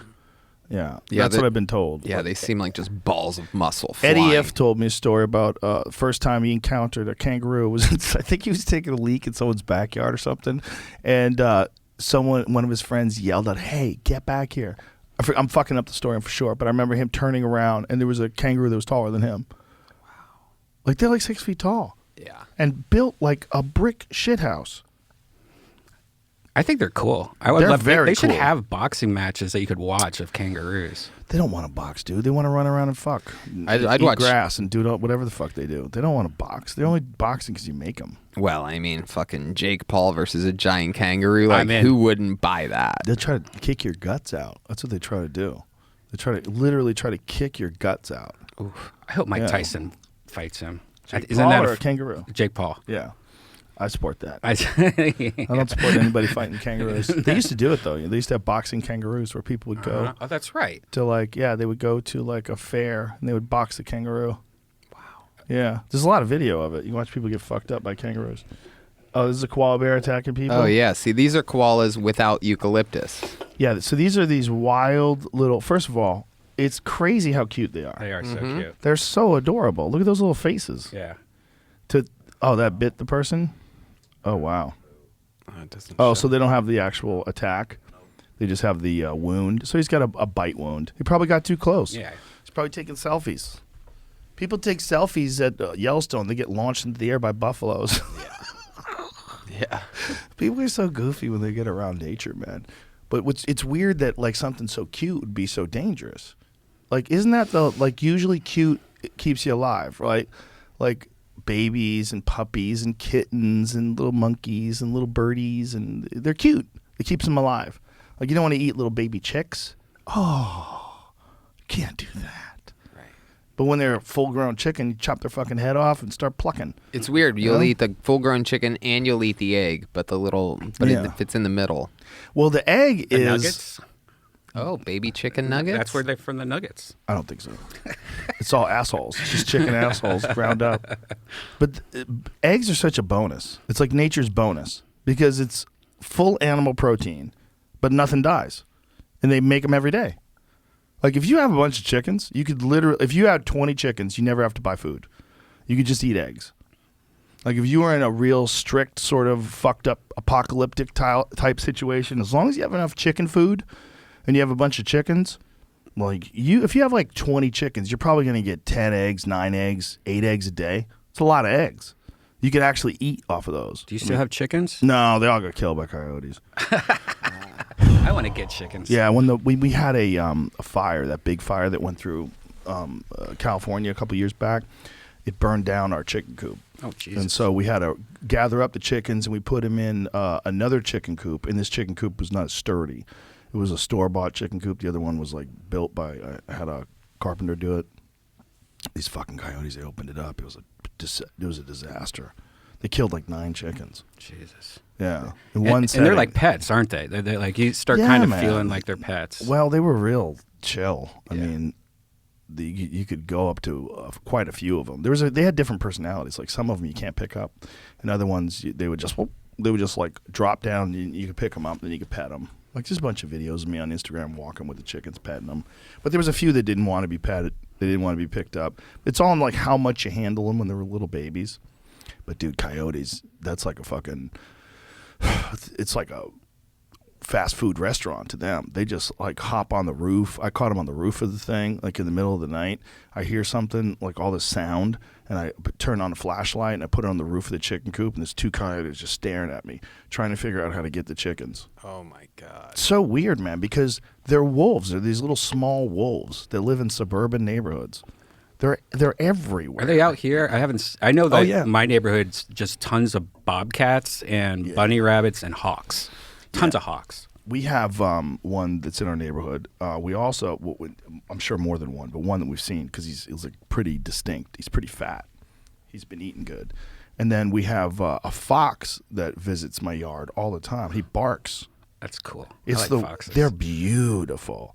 Foxes are beautiful little animals. And they don't really attack human, right? No, they play with humans. Yeah. Foxes become your friend. Like, no bullshit. Like, you could take a grown fox, and if you're around it enough and it doesn't think of you as a threat, like, they'll start treating you like a dog.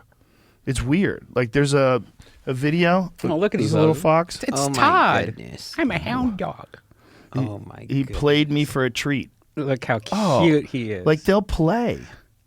Like, look at That's this. Come on, man. This is a wild animal that will play with you almost like a dog. Like, look, this thing's on its back. This guy's petting it, man. I mean, come on. How crazy is that you could pet a fox? I love it. Wow. I want a fox. They're weird animals, man. Oh God, I thought that was Donut. So this That might wasn't be might be someone's pet. But if you that seems like Finnegan the fox is someone's pet. But if you go to yeah, that's someone's pet. Finnegan the fox has like a YouTube channel. But if you go to Fox jumping on Grizzly Man. Whoa, foxes jumping on trampolines. Oh, yeah, they play. They're super playful, man. If you go to Grizzly Man Fox, Aww. Timothy, what was his name? Treadwell? Yeah, Was that his name? I think so. Right. Was that his name, Timothy Treadwell? I'm Timothy Treadwell. Is that the grizzly man? Yeah. Yeah. Well, he had a friend that was a fox that would visit him in camp, completely wild fox. And they would play together, and the fox stole his hat and ran into the den. Like, they're having fun together. Like, the fox would, like, hang out on the roof of his tent. Yeah, I miss this guy. It's an interesting documentary, man. If you haven't seen it, folks, see, look, the fox is hanging with him. So if you go back a little bit, you'll see how close he is to the fox. Because he's like, right, yeah, there you go, right there. Look at this. Dude, I mean, how crazy is this? That is a wild fox who just comes up to him and is playing with him. They're like little dogs, man. Like, look, it's in his camp, and they hang out. And I guess they established a relationship because he was there for months and months at a time camping. And he probably fed him a little bit, but they became buds. Like, a fox legitimately befriended him. Kind of wild. It is. Well, it is weird, like with some animals, like I have a bunny rabbit that's kind of like that. He's gotten so comfortable with it, he'll just jump up onto my patio and just like hang out with me. And Oh, like a wild bunny? Like a wild bunny. Like we have tons of bunny rabbits and stuff like that. And there's one I feed, like I get a bunch of little carrots. He's gotten to the point where he just comes up now to me. When I used to live in North Hollywood, there was this dude who used to lie down, and he would squirrels would come and take food out of his hands. He would have peanuts, but he would lie down, so he was on his back, and he would just lay there and hold the peanut up, and the squirrels would come up and grab his finger and take the peanut and run off. Like he had done it so often that they'd become conditioned to this guy. So when he would go there, he would lie down so they know he wasn't a threat. He wasn't standing. He would lie down on his back and just hold up peanuts. Squirrels are crazy. There's an albino squirrel at the golf course that I play at. Yeah. It's wild. Have you ever seen black squirrels? They're rare. Yeah, they're cool. They're cool looking. They don't know what that is. Like if it's a regressive gene, they don't know if it's like an adaptive gene. Like maybe like I'm gonna fill this up. Some places where there's like a lot of them, like maybe they survive better that way. Yeah. You know, like they don't know. Like why does one squirrel dark? Is it because like they can hide at nighttime from hawks and shit? Like. You ever watch that YouTuber? He's like a science guy or engineer, and he built like that squirrel thing in his backyard. It's like a whole thing that he built, kind of like a track where they have to go through tubes, they have to climb, they have to jump, just to get to the end of it. I forget his name, but it's an amazing video, and he has 2 of them, and just how smart these squirrels are. Like it's like an obstacle course for them. Look at how big this is. His name is what's his name? Mark Robber, and it's so cool. Ninja Warrior course. This is wild. And yeah, and it's amazing watching them get smarter every single day. What they do, 100%. Any of his and at videos. the end of it, it's all to get food. Yeah. So they figure it all out. And at the end of it, they go, oh, look at all those walnuts. Oh Yeah. my god. Wow.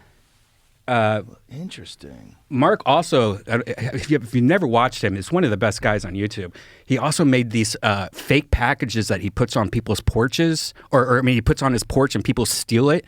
And when they go home to open it up, it has like fart spray that pulls out and has all these cameras and GPS, and it throws glitter everywhere. It's some of the greatest Yeah, videos. I've seen that. Yeah. It's pretty interesting because he really shows how many are scams and Glitter bomb. Trap catches phone scammer. Yeah. That's interesting, but I'm more interested in this squirrel stuff. yeah. That squirrel thing is pretty dope. Does he have a background on squirrels or something? No, he's just in his backyard. He noticed that there were squirrels always eating his bird feed, and so this is the second one he's made. Fort nuts. This one actually has like computers where they have to like go in and do like Mission Impossible shit. Wow. It's pretty awesome how smart the squirrels So are. squirrels have to solve these problems. Yeah, to get to the end. He doesn't even give them cracked walnuts. How rude. He makes them crack their own walnuts.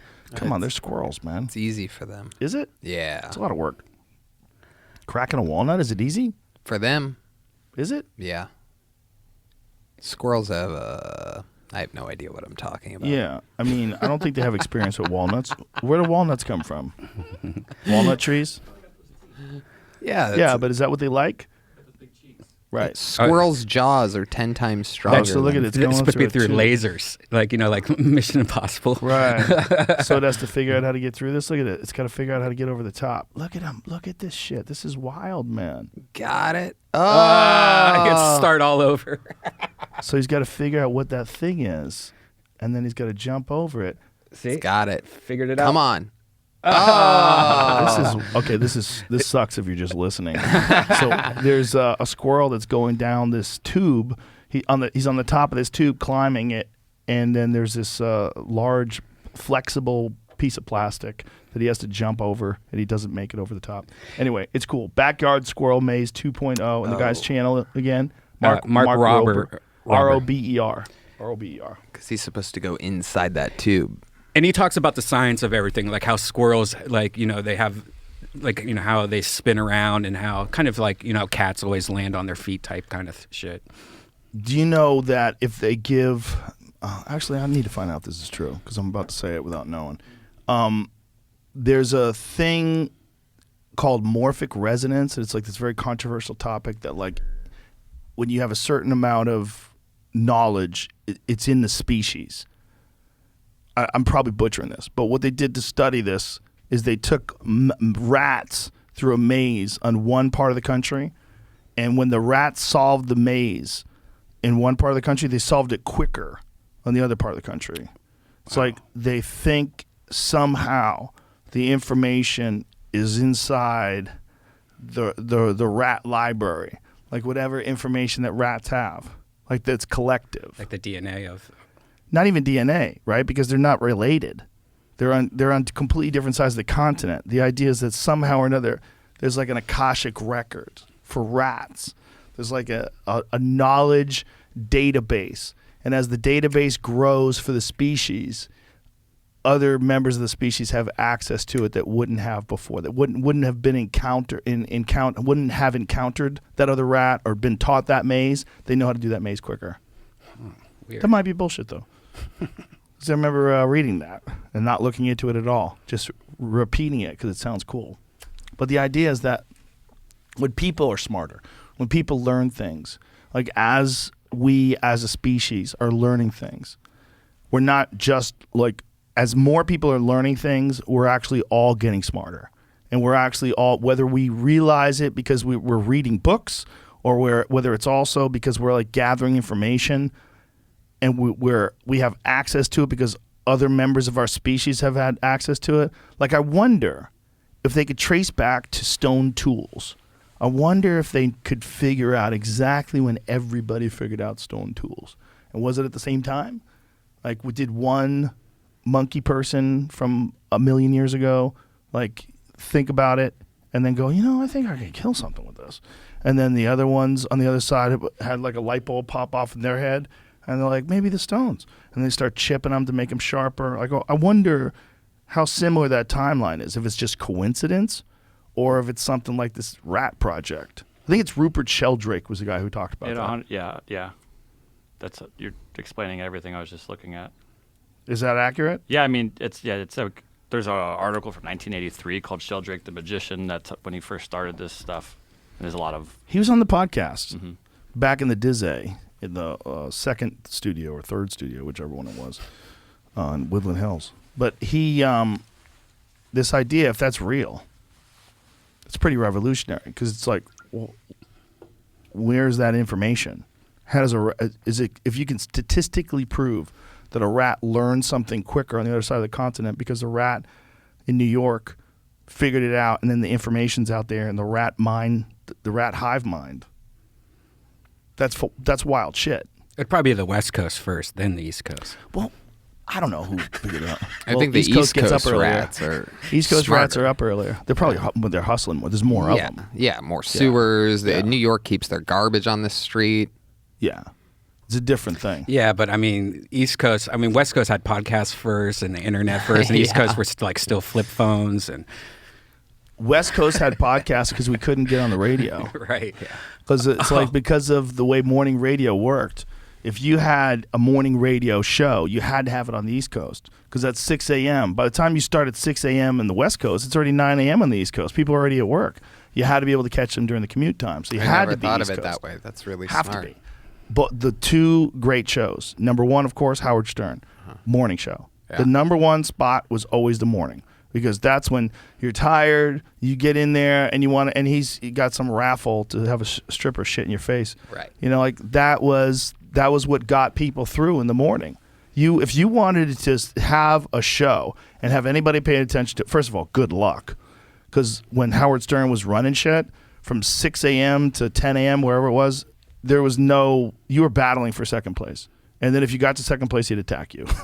Like he only had this one slot. So like you couldn't have a radio show. And then Opie and Anthony were in the afternoons.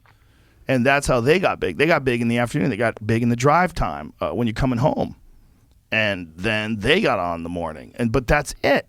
Like no one else is listening to anything else. Especially when there's no internet stuff. No one was listening to anything. So when everything started happening out on the West Coast, the real first West Coast guy that did podcasts was Carolla. And Carolla did his podcast because he got kicked off the radios because he took over for Howard Stern when Howard Stern went over to satellite radio. So when he took over, he started doing the Adam Carolla Show, which was a good radio show. I did it. He was really good at the radio. And he kind of did his podcast like a radio show, which I think was a little bit of a problem with some people because there were so many ads. Like there was ad breaks, and he would read them in the middle of a conversation. It was done just like a radio show, which was normal for radio. But everybody had this feeling like, well, why would you do this if you could just do whatever you want? Like, this isn't the way to do it. This is just a way to do it that everybody always did it this way. But when he started doing it, then we all started realizing like, oh, we could just do this. And then when I saw Anthony had his live from the compound when he was doing that shit in his basement with a green screen, doing karaoke, holding a machine gun, I was like, oh, we could just have like some janky ass setup. Tom Green's studio. Tom Green's studio was another one. That was probably one of the biggest ones. Way ahead of his time. He was way ahead of his time. He had a full-grown talk show from his living room with servers and everything. Dude, we would follow this like mound of wires that snaked through his living room into one of his spare bedrooms that they had converted into a server room. Yeah. Like you go there, you're like, oh my God, this is crazy. Like giant hard drives and shit. Yeah. And now he does it all through his van. Actually, he just moved to Canada, back to Canada. He lives on a farm. Tom Green? Isn't that where he's from? Yeah, originally, yeah. He went back. He thought there was too much freedom in America. That's what he said. Too much freedom? He wants to be locked down. He wants them to force mandates on him. He wants to bow to the government. Well, before kidding. jeez. Jesus Christ. No, he loves Canada. That's where he's from. And he wanted to get a farm. He was supposed to be the guest the Monday that the Comedy Store closed. I was looking forward to having him. We'd never had him on before. And I just did the weekend with him in San Diego. Yeah. And he was the first person to have like spray, like Lysol spray and wiping. He would wipe down everything, bring his own microphone. And I was like, he's kind of going a little. Well, he's had cancer. Yeah. He's had cancer. Yeah. Well, I think when you've had cancer, you have a very different idea of your health. You know, sure. And also, I think he's probably still vulnerable. I know another gentleman who had cancer, who just got COVID, and it hit him pretty hard. Mm-hmm. You know, his immune system is compromised. It's not good. You know, cancer is a scary thing. You know, to lose a ball, yikes. I think we've talked about this, but would you get a replacement ball? I get a way bigger one. Yeah, I would get one that's like a triangle or something. I'd get one where everybody get nervous. Like if you see me in the shower, you'd be like, what was wrong? Yeah. One like a baseball. Oh. Just a giant nut. That's what I would get. Do you have enough sack for that? I mean, Ari I'd does. stretch it out like a old stripper. Yeah. Like, you know, when they get like triple E tits, they don't start out with triple E's. Right. You got to just keep getting bigger and bigger cadaver implants. graft for your ball sack. Stretched out. Yeah, I would definitely wouldn't want to empty. I would want it to be like a fidget spinner or something. They do that with dogs, you know. They give them fake balls. I'm like, the dog has no idea what you're doing. After it gets neutered, they do that? Yeah. When they oh, my goodness. Not all dogs. Most dogs, they don't. But they do have an option available if you would like to get some fake nuts. They'll put fake nuts in your dog. So he wakes up, what happened? And dog's probably hyper aware. But dog can probably smell the silicone bags that are next to his dick. He's probably, what has this guy done to me? He tells me I'm going to be a good boy. He gives me a treat. Next thing you know, I'm unconscious. My nuts smell like plastic. Yeah. It's like having a toy attached inside your nuts. Yeah, and he's like, and where did my boners go? They make a squeaky noise when he bites it. When other dogs bite it. Oh, my God. It's fun. My dog just had to get all her teeth pulled out. Oh, no. Yeah, Shih Tzus have bad teeth, really bad teeth. You get her... all of them? All of them except for two Did they canines. rot out? Yeah, they just started, rotting. And I guess it's like normal for Shih Tzus. We got them cleaned all the time, but every time we get them cleaned, they're like, you got to get those 3 removed. Oh my God. Yeah, it kind of sucks. And Do you have to give them like wet food now? Just no, because I guess dogs have such strong gums that they just use their gums like teeth. Like they just naturally. So you give them hard food? Right now, we're just cooking food for like soft, like chicken and stuff like that, and rice and egg. Oh, But yeah. Cooking for your dog. People do that. There's like dog cooks out there. I went to a dentist recently, and I haven't been in a few years, and it's amazing the technology now in dentists. Like, you know how they used to have to take photos, and you put the thing in your mouth, and you had to bite down? Now it was literally like a thing that looked like a toothbrush, and they just got like a whole 3D scan of my mouth, and you can immediately know where the cavities are and stuff. And Whoa. it's pretty cool going to the technology in dentists now. It's pretty amazing. Have you ever heard of mewing?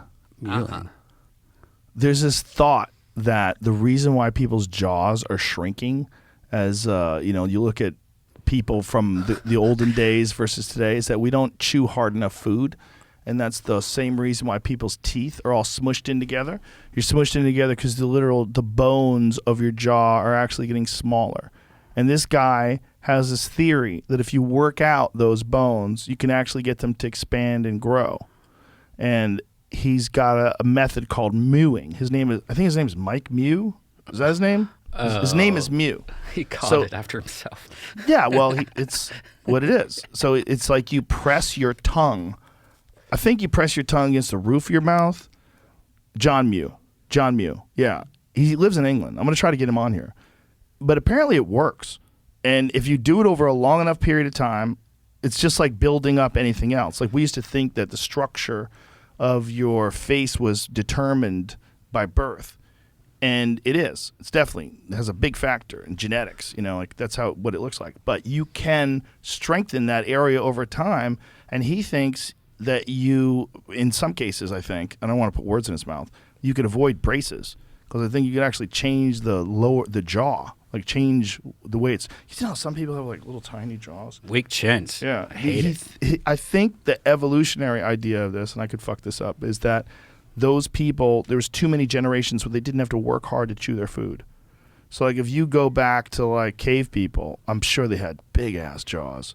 Like I was looking at this Neanderthal skull that they had on display. It was Neanderthal versus human, and they were talking about evolution. And you look at the Neanderthal skull, like Jesus Christ. Because it's like they probably didn't cook very many things. Right. It was probably when they had fire, they used, I don't even know if they knew how to control fire. I think they did. But they're probably more primitive than Homo sapiens, and they probably killed a lot of shit. The women hunted too. That was another surprising thing they found about the female Neanderthals. They were pretty fucking strong, like almost as strong as the men. And they think they did a lot of the hunting, so because they found them with a lot of the same injuries, like broken legs and broken arms and shit. They think a lot of these injuries they got from getting kicked by game they're trying to kill. It's probably just a bunch of domestic violence back then, like the guy just beating the shit out of him. Shut the fuck up. Probably a lot of that, for sure. There's domestic violence in 1960s movies. In 1960s movies, even good guys would smack their wife in the face. Yeah. Oh, yeah, to the moon. Yeah. That meant something totally different. To the moon, Alice. He really was going to hit her. What's that from? The Honeymooners. Yeah. Jackie Gleason. To the moon, Alice. He would threaten to hit his wife. All the way to the moon. I mean, you watch movies where, like, the good guy in the movie would smack a woman in the face. Normal. Yeah. Like The Hustler.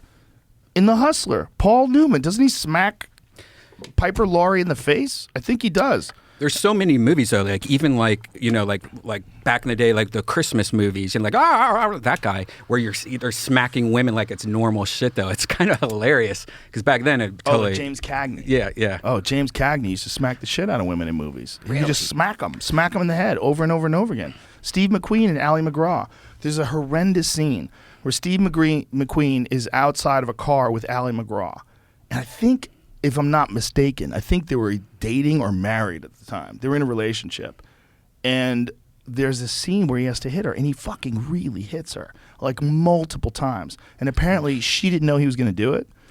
Yeah. And if you watch the scene, it's crazy. Joey Diaz turned me onto it. Yeah, that's his favorite. And I was like, what? He goes, yeah, you got to see this. He beats the fucking shit out of her. It's the craziest thing because you try to put it in the context of 2021 and watch it.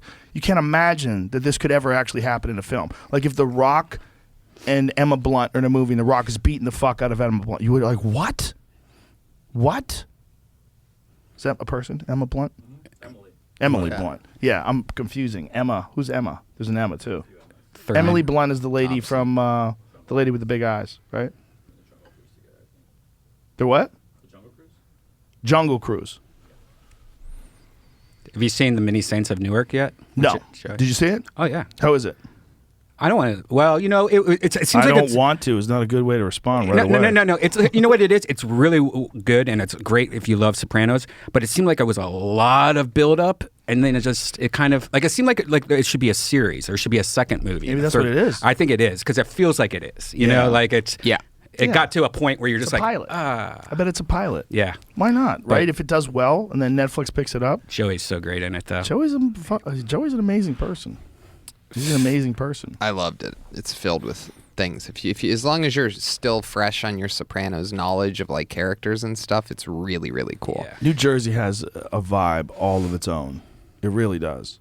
You know, and that's one of the reasons why The Sopranos were so unique, because it was so New Jersey. It was like that show put New Jersey and Italians on the map. Yeah. You know? When we went to Jersey, how fun was that? That was crazy. We couldn't go to a pool hall in New York City because we're not vaccinated. Oh.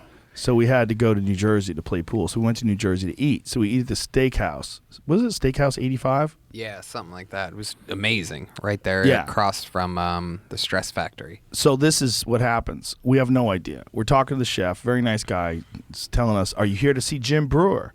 I said, no, I think Jim moved to Florida. He goes, no, he's across the street right now. I go, what? He goes, yeah, he's playing the comedy club across the street. I'm like, I had no idea we were even across the street from the Stress Factory. Wow. But we're across the street from it, and Brewer is performing there. So we go over there, and we run into Brewer in the green room, like in between shows. That's awesome. Yeah, it was amazing. Get to hang out with him for a little bit, so we stayed over there for a half hour. And Yeah, Diaz said he was bummed he couldn't come hang out that night. yeah, he couldn't make it. He had too much shit going on, unfortunately. Yeah, it was but we're gonna try to get opening together. night. Coincidentally, we were in Jersey opening night of Saints of Newark. Diaz is going to come down here, and so when he comes down here, I'm going to have him come down here on a Monday. Yeah. So we'll drag him over to kill Tony We afterwards. got to brainwash him to move here. We got to take it slow. We got to wait for the club to open. When the club's open, it'll be easier. Got to go to Papados. Yeah. I went to that Papados we used to always go to the other day.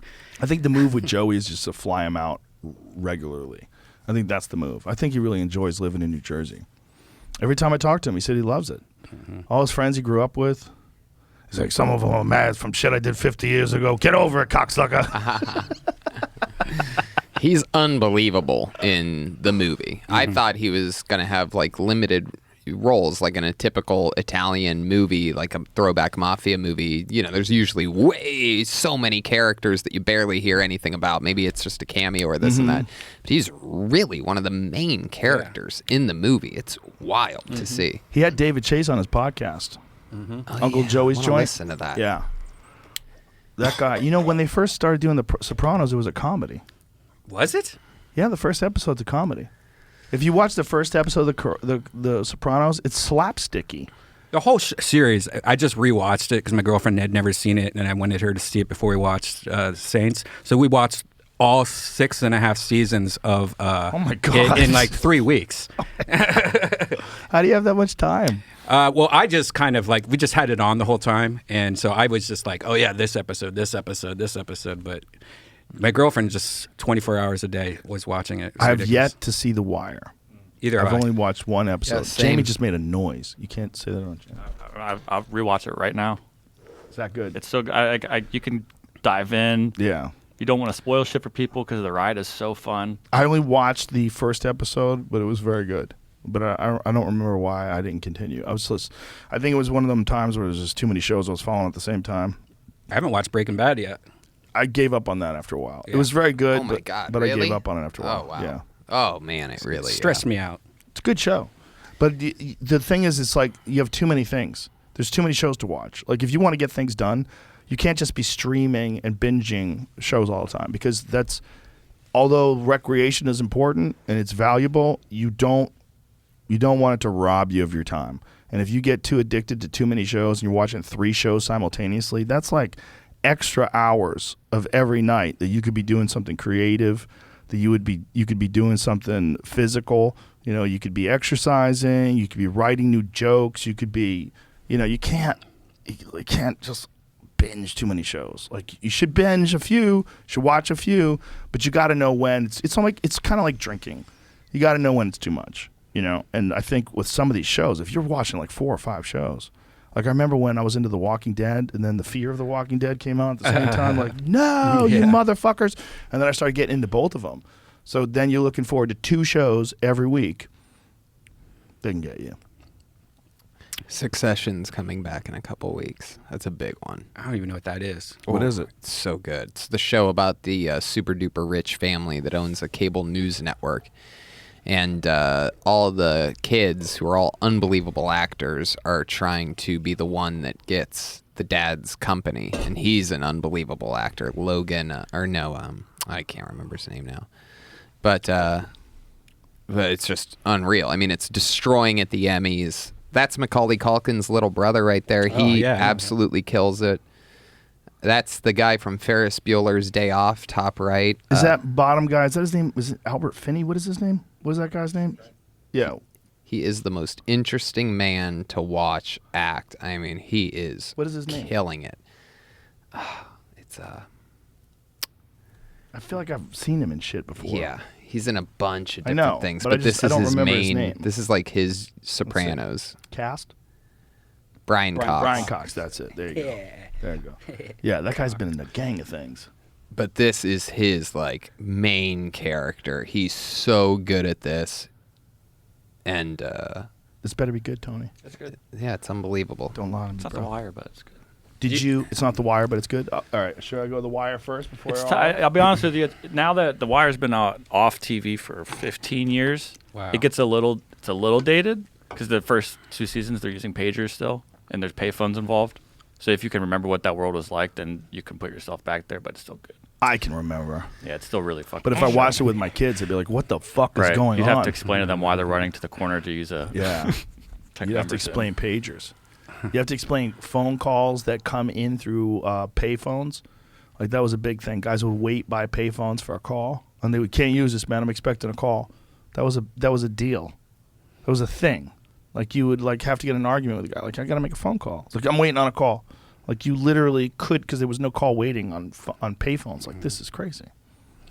Star 67. That's no. Star 69 is when you call someone back. Star 67 67 blocks your number. number. Yeah. Wasn't there a Star 71? Star 70 would block call waiting from ruining your phone call, or you'd have to type that in when you didn't want your America Online to get disconnected from a phone call too. Oh, right. The old days. You got mail. People never know what it's like to watch all this emerge. That's one of the interesting things. Like, we're the first generation that had no cell phones, no internet, grew up without it, and then during our lifetime, as we were growing up, it evolved, and it became a part of the world. Cell phones first. I had a cell phone when I was 21. I had a car phone. Wow. Yeah. With like an antenna and It wires. was connected to the car. Wow. Yeah, it had like a little wire that was on the roof of the car, and you could get phone calls, and you could call people. I from bet the they would car. drop all the time, right? Oh, yeah, for sure. But it was enough so that it was interesting, and that's one of the ways that I got gigs. Bill Blumenreich would know that if somebody canceled last minute, he could call me on my cell phone if I wasn't home, and he could get a hold of me. I remember getting like 3 or 4 solid gigs because of that from Blumenreich. He still laughs about it to this day. My grandfather had the one that was like in a suitcase. Yeah.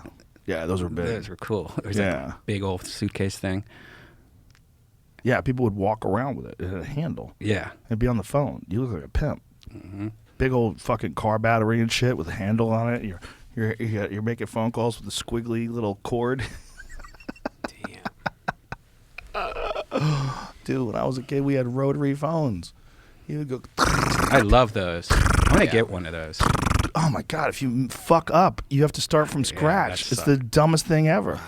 If you're in a rush, you cannot do that. Yeah, like if you're trying to call the police department real quick, you're like it's almost like You have to wait for the 9 to get all the way back. I remember there were guys that had a thing that you could hold up to the phone, and it made a sound that allowed you to get free long distance. Do you remember that? yeah, it was a hack, like a hack. But they had like a little thing, and they would place it near the phone. I think it was freaking. That's it. Yeah. Phone freaking. How did it work? Some old school hacker shit. I think it recorded the sound, kind of what a touch tone did. Yeah. It made some sound that tricked the server or whatever is receiving it into thinking that you paid for long distance. Because that was always the thing. Are you going to pee? Yeah. Trying to sneak out? Grab me a water. Okay. There's water There's on water the in this table. jug right here. There you go, buddy. I remember that, and I also remember people would sell phone cards. Do you remember phone cards? Yeah. Remember 1-800-COLLECT? Yes. Isn't it funny that that's one thing that competition actually fixed? Because people don't realize that it used to be super fucking expensive to call your friend who lived like in the other part of the state. Yeah. Like if you called your friend, you had a 617 number and your friend had a 508 number or a 412 number or whatever the fuck it is, you had to like pay. You had to pay a lot of money. Yeah.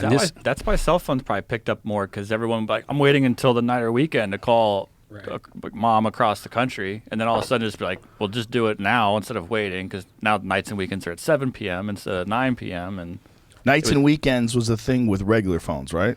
cell phones. Cell phone. Because it was like regular charges, you would only have 200 minutes to use per month. that's right, But the then you would minutes. have $10 a month you could pay for nights and weekends, and it would kick in at 9 o'clock. It would be done at 7 a.m., but it'd get unlimited use. Did every fucking... No, it was like a selling point of whatever, like Singular Wireless at the time, or I whatever remember thing them. back in the day. And now it's like, what's the worst service? Now? Yeah, what's the worst?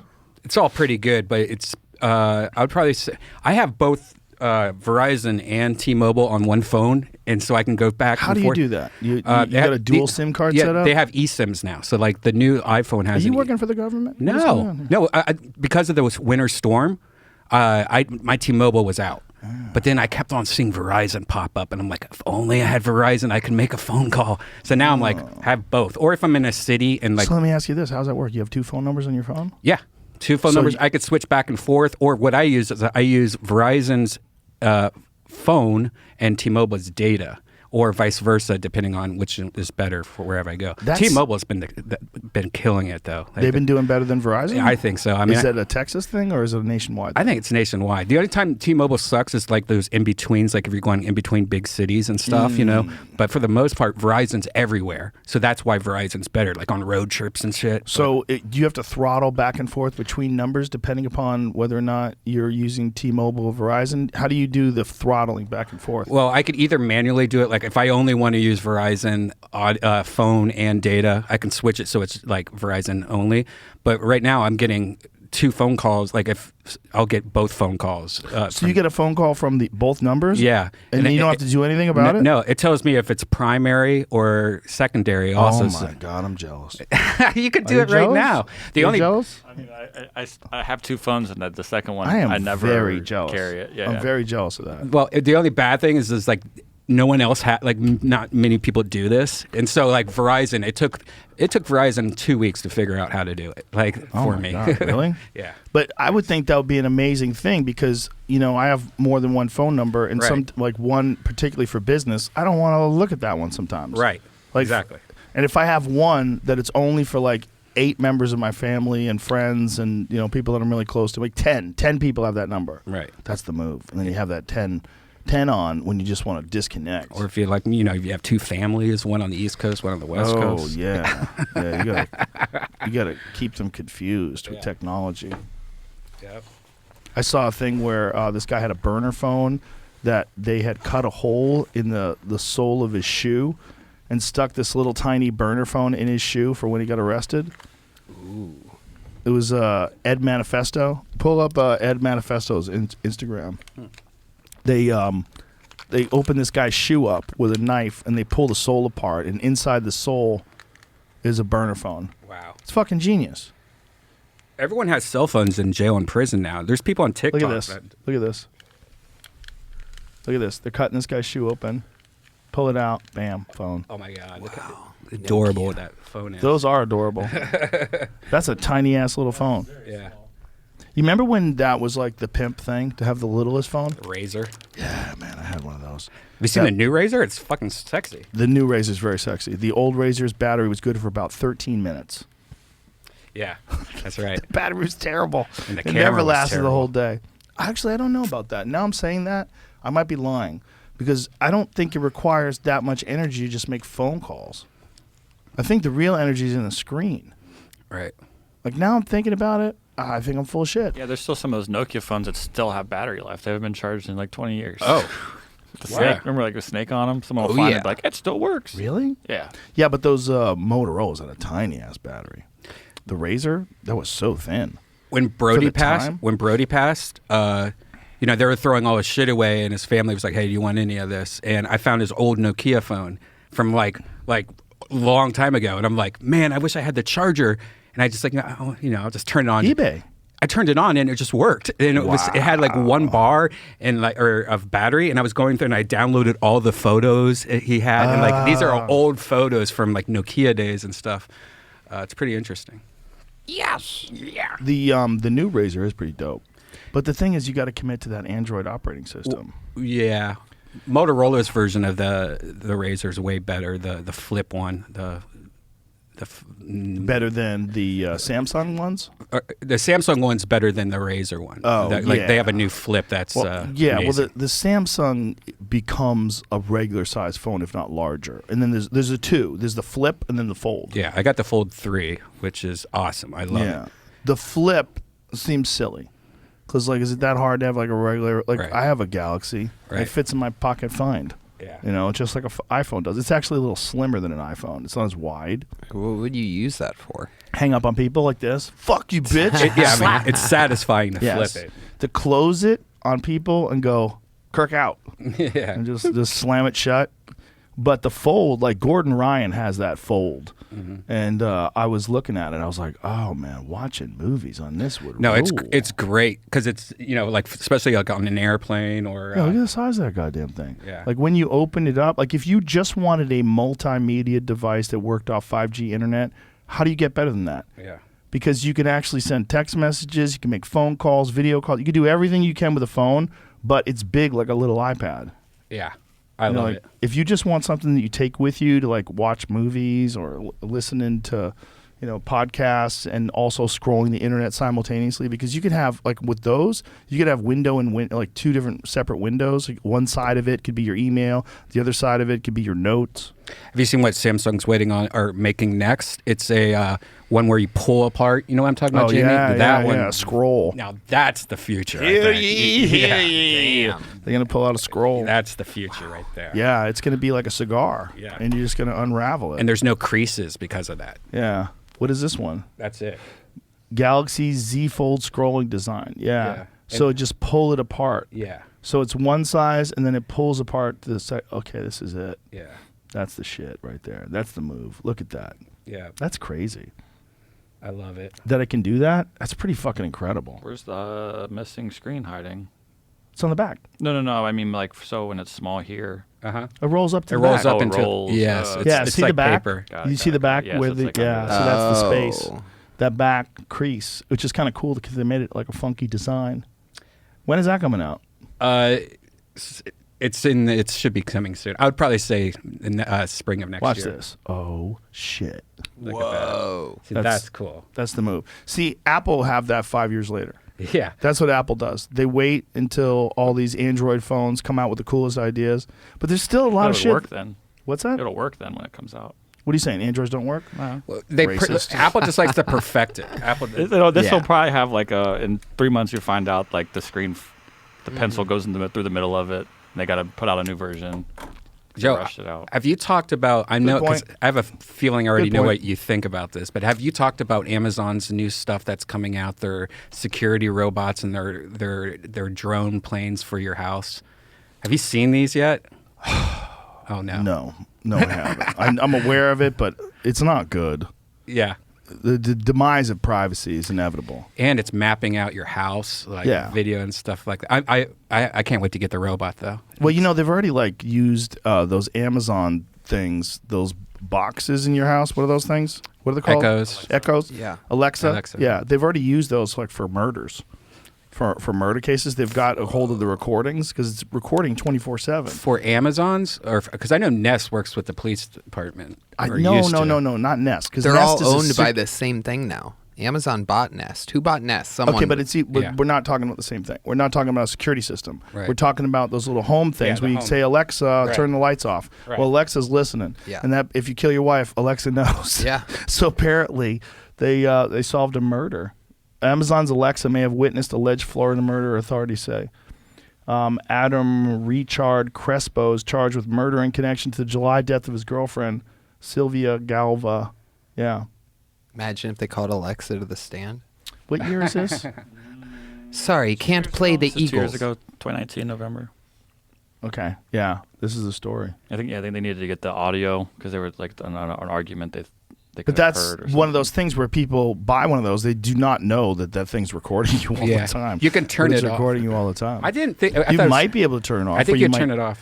But they've proven with Pegasus that they can have your iPhone recording you when it's off. Like when it's off, it can record you. It listens to you.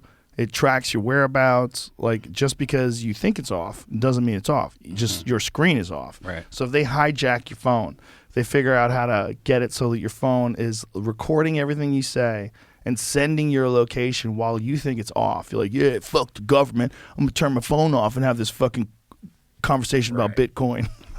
What you're doing is you're talking to the NSA. I like the drone and the robot idea though. Like say like hey, did I forget to turn off the oven? Now you could have like this thing deploy into your house, go up to the oven with like cameras and like see if you're, and stuff like that. Yeah, it's going to be convenient. That's what's going to allow them to get into your life. Yeah. Robots are going to be 24/7 monitoring us. Yeah. I don't know if I'm comfortable with that. You know? I'm balls deep in it. I know. Well, you are. That thing's the best. You're always my canary in a coal mine when it comes to adoption of new technology. Yeah. I'm gonna get vaccines for my robots too. Robber. Yeah, Brian is always ahead of the curve with this shit. Yeah, I pre-ordered these.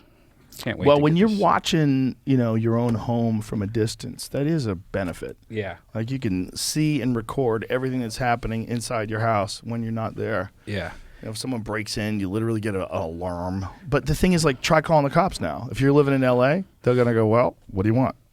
What do you want us to do? Well, they just they did don't that even in- go. They don't even go. They're like, you're not home.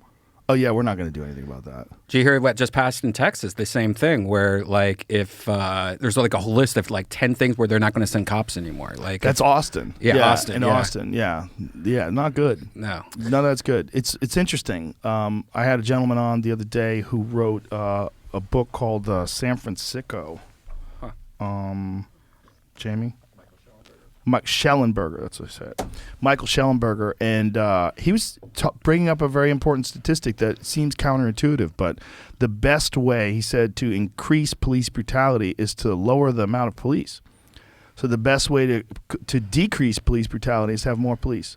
He goes, when you have understaffed police department, they're overstressed and they're more threatened and they feel like they're more in danger and they're more likely to act aggressively. And which there's is less not backup on the way, right, too. not forgiving them. This is not forgiving them. This is just a scientific observation. So then Ben Shapiro said the exact same thing. It's like if you want to fix terrible neighborhoods, what you should do is radically increase police presence. Well, I just read that October 18th or something like that is a deadline for Seattle police to get vaccinated, and it's looking like they're going to lose 40% of their force. Holy shit. So Austin should hire them all. Holy shit, is So that it's a crazy? ticking time bomb.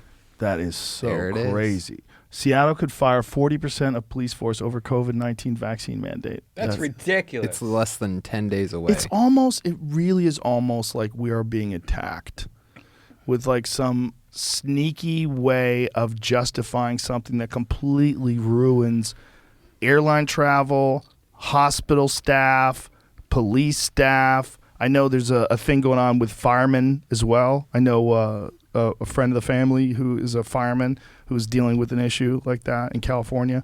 It's crazy.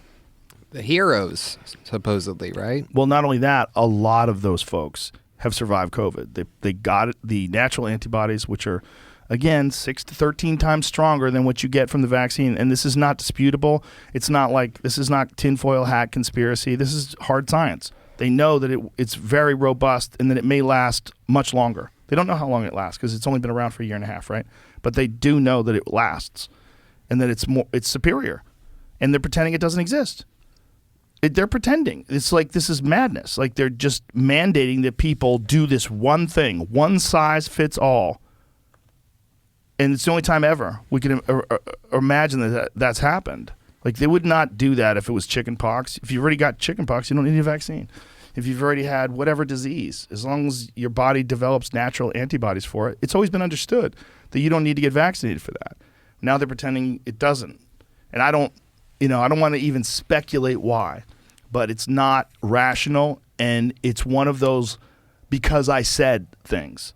Because this is, if there's no science behind it, it becomes why do I have to do that? Because I said so. That's what it seems like. It seems like because I said so. It doesn't seem rational.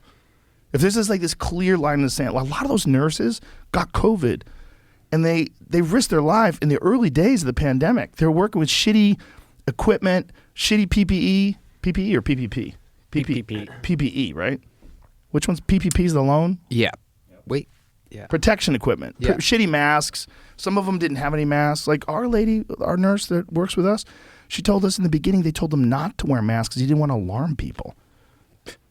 So all these people got COVID, including her, hanging around with all these COVID patients with no masks on. And then they tell them they have to get vaccinated or they're going to lose their job. Like these people literally risk their lives. In a rare instance, I mean, taking care of people that are sick is always dangerous, right? There's always the chance that you could catch some disease if you are in an emergency room or you're working with infected patients. There's always all kinds, with the flu, everything, all kinds of diseases. But this is a rare one where it's super contagious. It's spreading across the whole country. Everyone's paranoid about it. And you're telling these nurses they don't even have to wear masks and don't wear masks because it'll freak people out. That was the early days. So they got through all of that. And then after they developed natural immunity because they got infected, they have antibodies you could show with a blood test. They're still telling them they have to take a shot, no matter what. You want your job? Because I said so. I went down a rabbit hole of it's called like people posting their L's or whatever. You know how they've been saying that lately? Like that's a thing. Posting your L means that like you accidentally put out on the internet something that contradicts something that you're into. And I went and there was a bunch. The main theme of this one page of them that I found was people posting in like mid 2020, like I'll never take a vaccine administered by that was built during the Trump administration. This president's crazy, right? And then like all the tweets that are their L's are like 6 to 8 months later, which is basically like anybody who isn't vaccinated is against human nature. And I hope they die. Yeah. The one was somebody posted, free healthcare is a right. It should be for everyone. And then 8 months later, anybody who's not vaccinated doesn't deserve to be able to visit a hospital. It's crazy. Yeah. It's crazy. It's one of those things where people become the other. We're going back to what we talked about earlier about we have these deeply ingrained tribal instincts. And once we get on a tribe, when they're saying that, like the vaccinated shouldn't have access to health care, what they're doing is they're signaling to their tribe, who are the people that also took the vax, the good people. They're signaling to their tribe that they feel this way, and we're going to fight off those outsiders. We're going to like deny them health care, fuck them, cast them out of society. It's a natural instinct. It's a terrible, terrible instinct.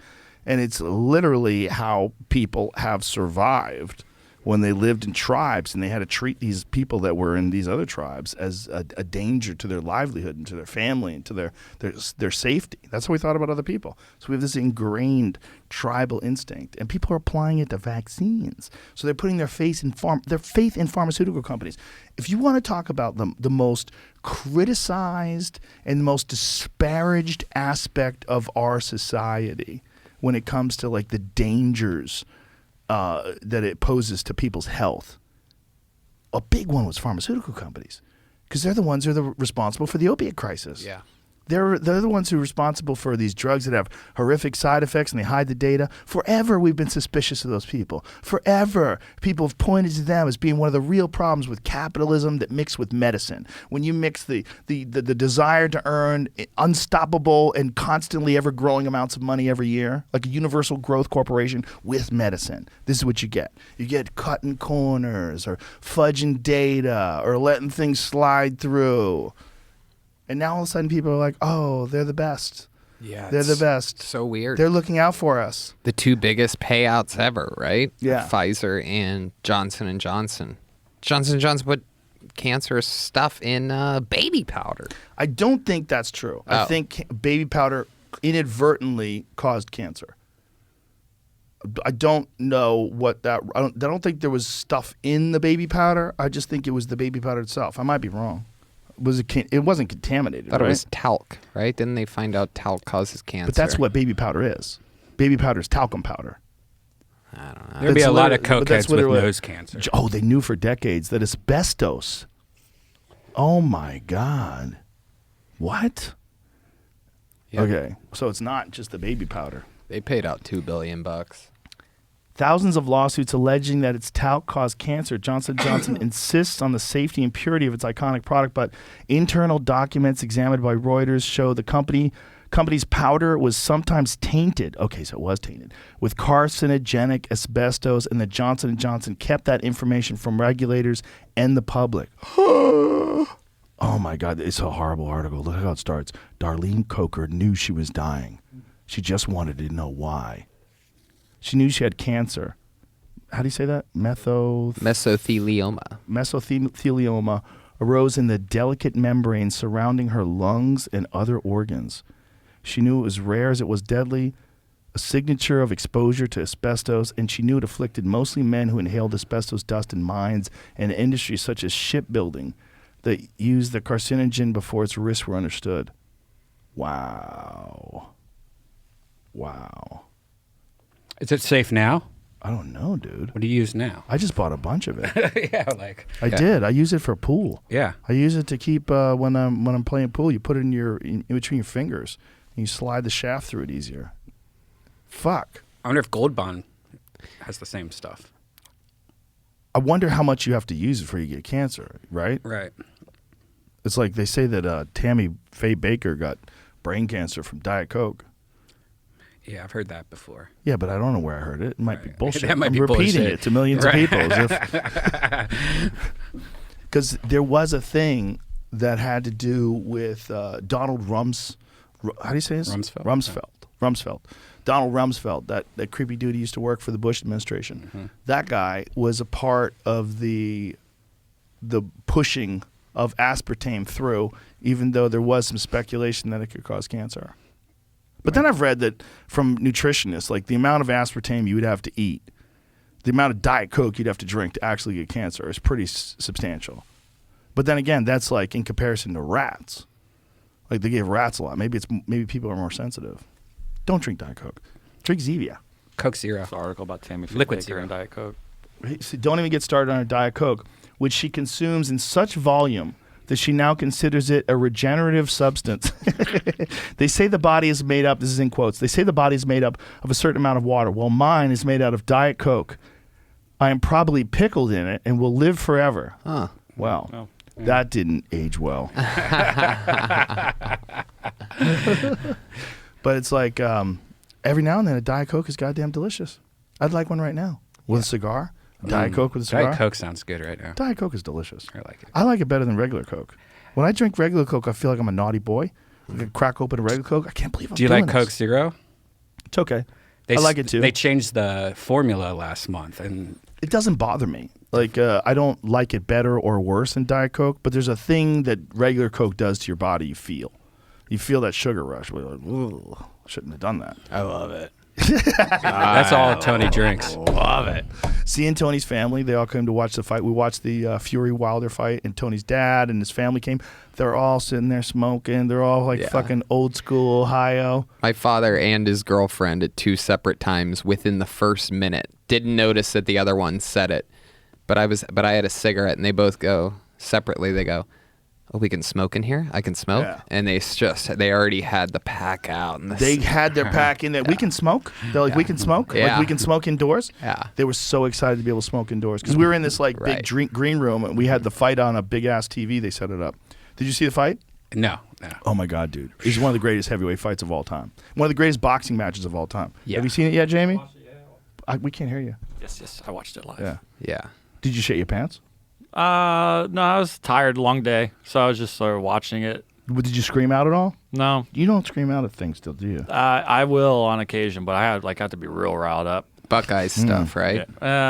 It depends, really. I'll be honest. I'm trying to think of the last time I did. Actually, something happened. I screamed on occasion. When Kanye and Kim got divorced? Yeah. They're fine. When Kim showed up with that crazy mask on? No!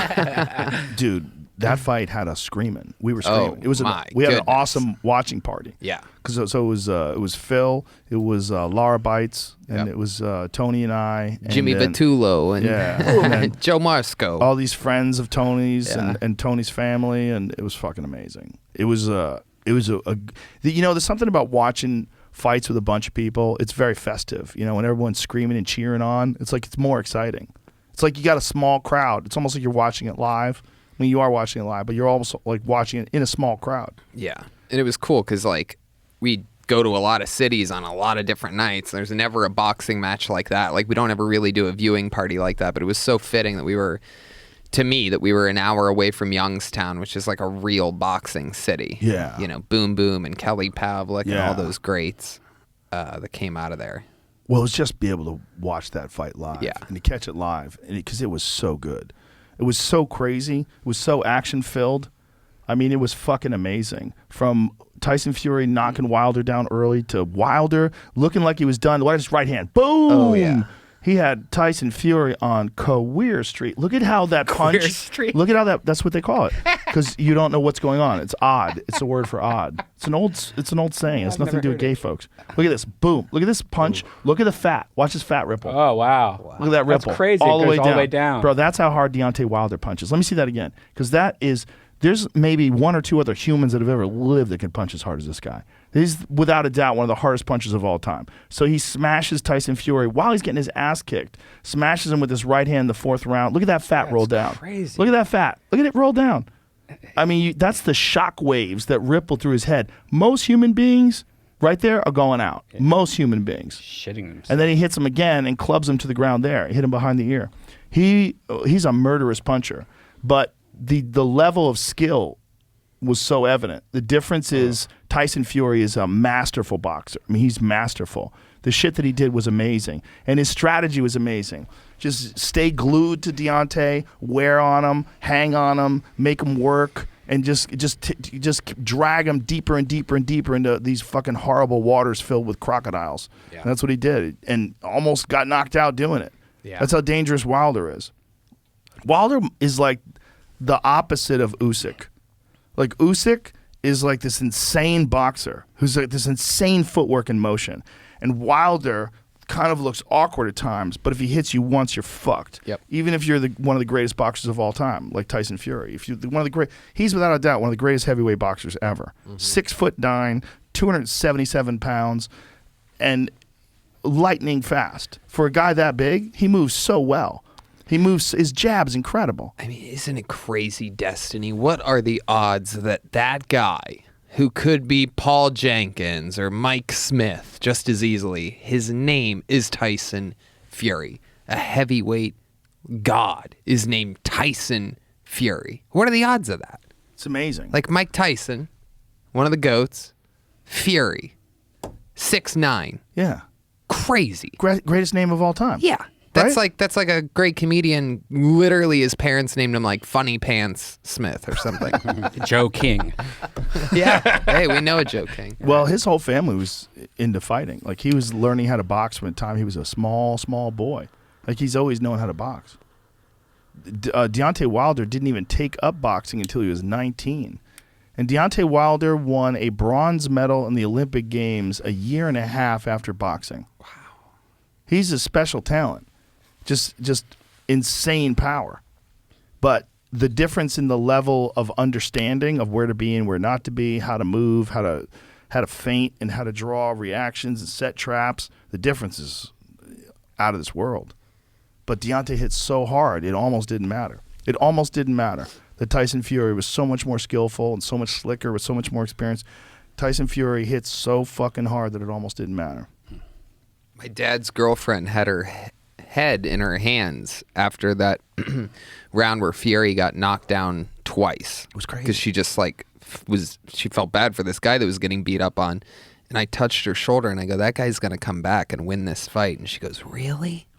You might have been wrong. I could have easily have been wrong, but Now you're talking shit. no, I know what the hell's going on. You didn't know jack shit. No one knew jack shit in that fight. When he got dropped, we all thought it was over. I was like, oh my God, he's fucked. Because he got hit hard. You could tell. Like when he got up, he was not really there. And then when he got clubbed in the back of the head and fell down again, or behind the ear and fell down again, I was like, oh my God. But then he came back. He did come back. The craziest comeback ever was him in the 12th round of the first fight. That was the craziest. That's nuts. That didn't even make sense. But there was some controversy about this fight. And one of the controversies was the extremely long counts when Tyson Fury went down. Cormier believes Fury benefited from crazy slow count. That's right. After being knocked down by Wilder. Daniel Cormier believes the referee made a bad call in the 4th round versus Fury versus Wilder 3. Well, he's correct. This is what happened.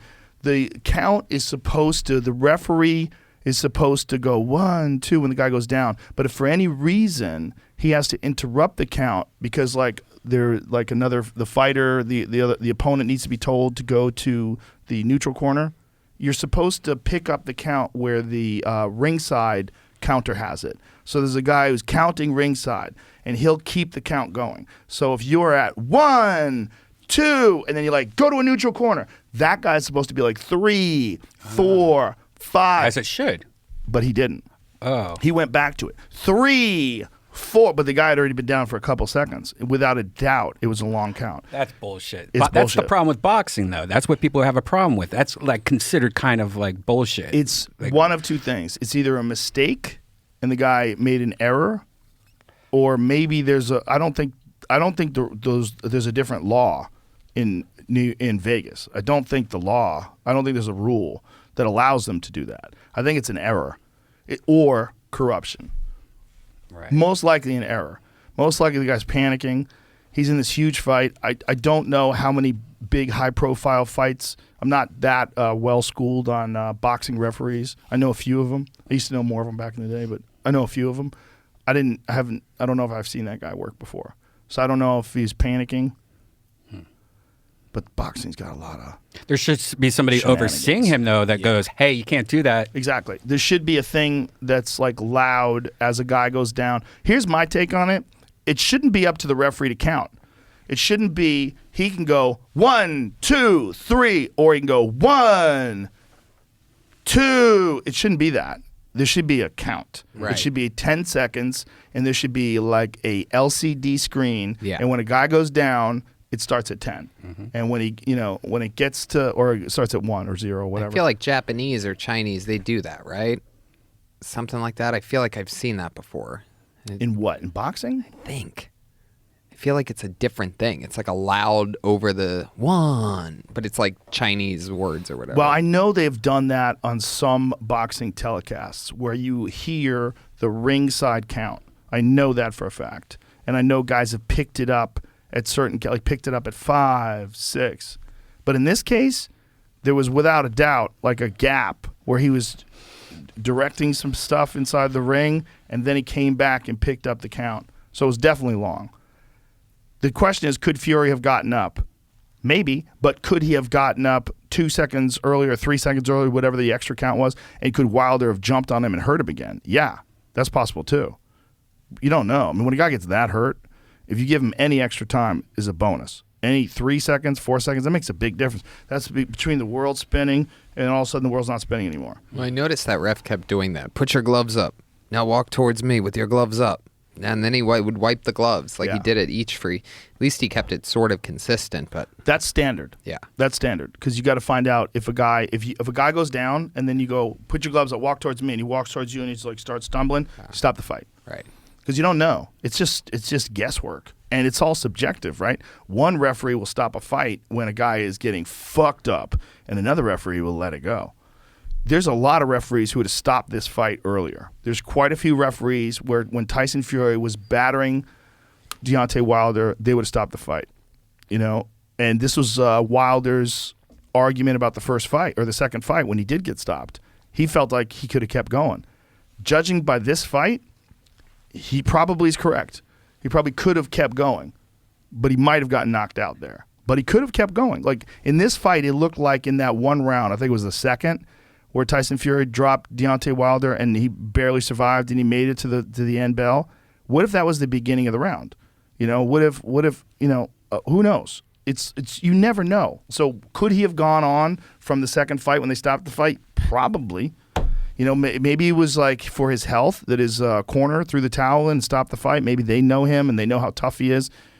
That's what you see in this fight. You see how fucking tough he is, how much pain and how much punishment he endured and still was dangerous, still hurt Fury, and still hurt him again after that, right? He hurt him one other time later. Didn't drop him, but hurt him. So he hurt him on a few occasions. But when he went out, man, he went out bad. He went out bad. That's a bad knockout. Yeah. That was a bad, and Tyson Fury said it best. He goes, that's the kind of knockout that can end a career. Yeah. I mean, it might not, but that was a bad knockout. His eyes show, were closed. Show the knockout. He wings a left hook, misses it, and steps in with a right hand that just spins his head around. It was crazy. Yeah, hitting the mat like woke him up. He was out on his way down. Yeah. And when we were watching it, we were like, this is the greatest fight I've ever seen in my life. Yeah. So fun. But the thing is, it's like, does he comes back from that? Like, he's 35. I think his trainer said he doesn't want him to even think about it. He just wants him to do nothing but rest. Don't even think about boxing. Just take a rest. You earned it. Like, let's just don't get all anxious and ramp up for the rematch, because that's what he did for this fight apparently. When he got beaten in the second fight and he felt like there was all sorts of controversy attached to it, and it got real ugly with the accusations. Like he all but accused his trainer of being involved in it. It was his trainer who was Mark Breland. Let's watch this again. Look at this. Watch the end. The left, here's the right. Boom. Oh, that. I mean, bro. Out. That is crazy. That is a crazy knockout. And in a fight, look at one more time. Let's see it again. He hits him with the right hand. He knows he's got him hurt. Lets him go. Left hand. Here's the left. Misses with the left. Well, there, boom. He clipped him with the left too. But the right was perfect. Fuck. What a fight. And when it was over, we were like, holy shit. What a roller coaster ride. Yeah. One of the most exciting boxing matches of all time, for sure. Hell yeah. Crazy that a guy's 6'9" going up against a guy's 6'6". Like that's 6'7". True heavyweight. Yeah, Yeah. crazy. True heavyweight fight. The other thing was Deontay Wilder was 238 for that fight, which is the heaviest of his career. He was 209 for their first fight. Yeah. And it's like, you know, is that good? Was it good to put all that extra weight on? Like, maybe. Maybe it helped him fight him off. Maybe it hindered his movement. If you could teach Deontay Wilder footwork, like real footwork, like how to bounce and move and slide in, slide out, and not be awkward at all, to be slick, God, with that punch, it's almost like the punch it's almost like it hinders a fighter in a certain way to have that kind of power, because you know all you have to do is hit a guy. So all you're thinking about doing is hitting him. And it worked 41 times. Like he's knocked out 41 guys, or 40. I think he's like 41. Yeah, he had one decision out of his 41 victories, which is crazy. That's the craziest record in the history of the sport. There's not a single guy that's knocked out as many guys as Deontay Wilder has. If you could teach that guy how to move like Tyson Fury does, if you could teach that guy how to pretend he doesn't have any power, like just really develop real boxing skills, just move and just almost pretend you can't break an egg. Just be in the right position always and just touch people. Just touch, because he hits so fucking hard, man. But people that have that kind of power, for whatever reason, they always, not always, but a lot of times they rely on it because it's so extraordinary. They just know that all they have to do is land that one shot. The guys who are like the masterful boxers, they never have that, like the Julio Cesar Chavez's of the world. He's one of the most masterful boxers ever. But he never was like a one-punch guy. He would break guys down. He would very rarely stop someone with one punch in the first round. Most of the fights, it was just him just beating the shit out of people, like super technically, and he would just move in and throw shots, and every shot was coming your way, was accurate, and eventually he'd break fighters down and smash them. But if you can get a guy like Deontay Wilder to pretend he doesn't have power and to learn how to box like a Julio Cesar Chavez, he'd have like one of the greatest fighters of all time. Hell yeah. Hell yeah. Hell yeah. You see that conspiracy that's going on right now with the Brian guy that supposedly murdered his girlfriend on Yes. the flower bed? What's the conspiracy? Somebody said this guy took this drone over their house, and out of nowhere they just got all these new flower beds in their backyard. The parents of Brian, and there's this one video where she's reaching down, and it looks like from the corner of the flower beds, a hand picks and grabs something that she gives him. And it's at first I was like, no way, but Look at this. Internet sleuths claim Brian Laundrie is hiding under flower bed. Yeah, and if you zoom Where's in, the hand? look, she like hands something. Somebody grabs something out of the corner. It looks like. Wait a minute. Where are you seeing this? So see where her hand is right now. There's Bottom like left. bottom left. There's like a shadow. Oh. Aerial drone footage. It also looks like she could have been grabbing a weed or something. No, but it looks like she's putting something into it. Raising suspicions of some who are zooming in on the patch of dirt. Is there better footage than this? Yeah, there's. not- They never. They kind of like skipped over. Oh, here we go. This is it? All right, play this. Okay, look at this. Like, see, it looks like there's like a little hand that grabs something. She like a note or something. What? And then they look up and see the drone. Let me see this. Hold on a second. The See thing is, right there. what is that? Yeah, what- Hold oh. on. Let me see that again. Can you back that up a little? No, I can't. Oh, is it control a the video. TikTok thing? Yeah, I can't control it. What the fuck is that? But here's the thing: the video is so shitty Right. that you're getting all these artifacts. Like all this stuff is moving in the background anyway. It could just be a video artifact. There's some people that kind of cleaned it up, and it looks like see right there. What is that, man? Right there. She's like giving like a note or something and then the weird thing about it is right after it happens, they look up and see the drone and they immediately stop doing what they're doing and walk inside. Well, everybody would walk inside if your kid is a murderer. What would and they there's be a drone saying? He's over like your house. living underground, or that's Right, a like hole in like the an basement, like an or- underground bunker that they might have had. Bro, it's a Stephen King book. It's in Florida. They don't really have a lot. I mean, they could have made one, but Right. basements aren't a big thing there. Right, because of the ground and Right. the ocean or whatever. Jamie, party pooper. I'm just saying Ruin that's our a fun time. Fucking. It's a fun conspiracy though. I guess he's just laying on the ground. You see that someone's deer camera caught him Yeah. in the woods with a No. backpack on? Yeah. When? Really? Yeah, someone has a trail cam, that like spotting deer wandering through your yard and shit, and it took a photo of the guy. So so he's alive? When was that? Well, it looks Pretty like recent. him. It looks like him. See, the thing about these trail cams is they're not like high definition, especially at night. They don't look. Some of them don't look that good. Some of them are pretty good, but there's also the Appalachian Trail. Like someone who's on that trail said they saw him for sure. Yeah. And plus, he has just like that basic look that so many people have, like a shaved head and like Right. a beard or So whatever. says it's not him. Oh, it was not him. Hiker caught on deer cam was not Brian Laundrie. The man seen hiking on a rural trail in Florida Panhandle was not. After all, okay, so they found the dude who it is.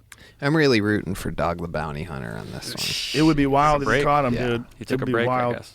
Oh, took he's a break taking a from break? fighting? Yeah, he said he sprained his ankle, so he's got to. He's got to smoke a cigarette. Walk it off, pussy. Yeah, that's pretty funny. Bro, his show would boom in the ratings if you found that guy. Oh, yeah. My goodness. Just something about his hair.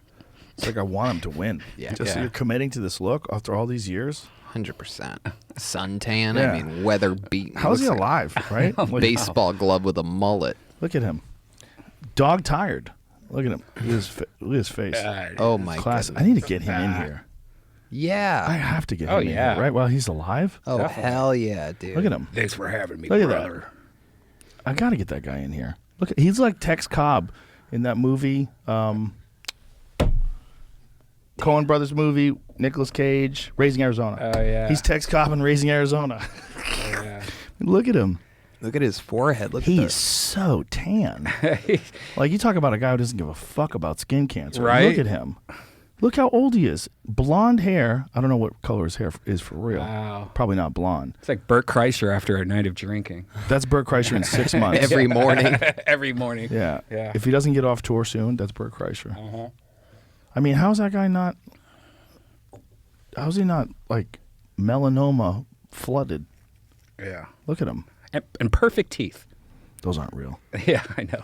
Yeah. Those aren't his gums either. Oh, They slide that fake thing gum. in. glue Oh, it. I don't know. I'm guessing. They might be real teeth.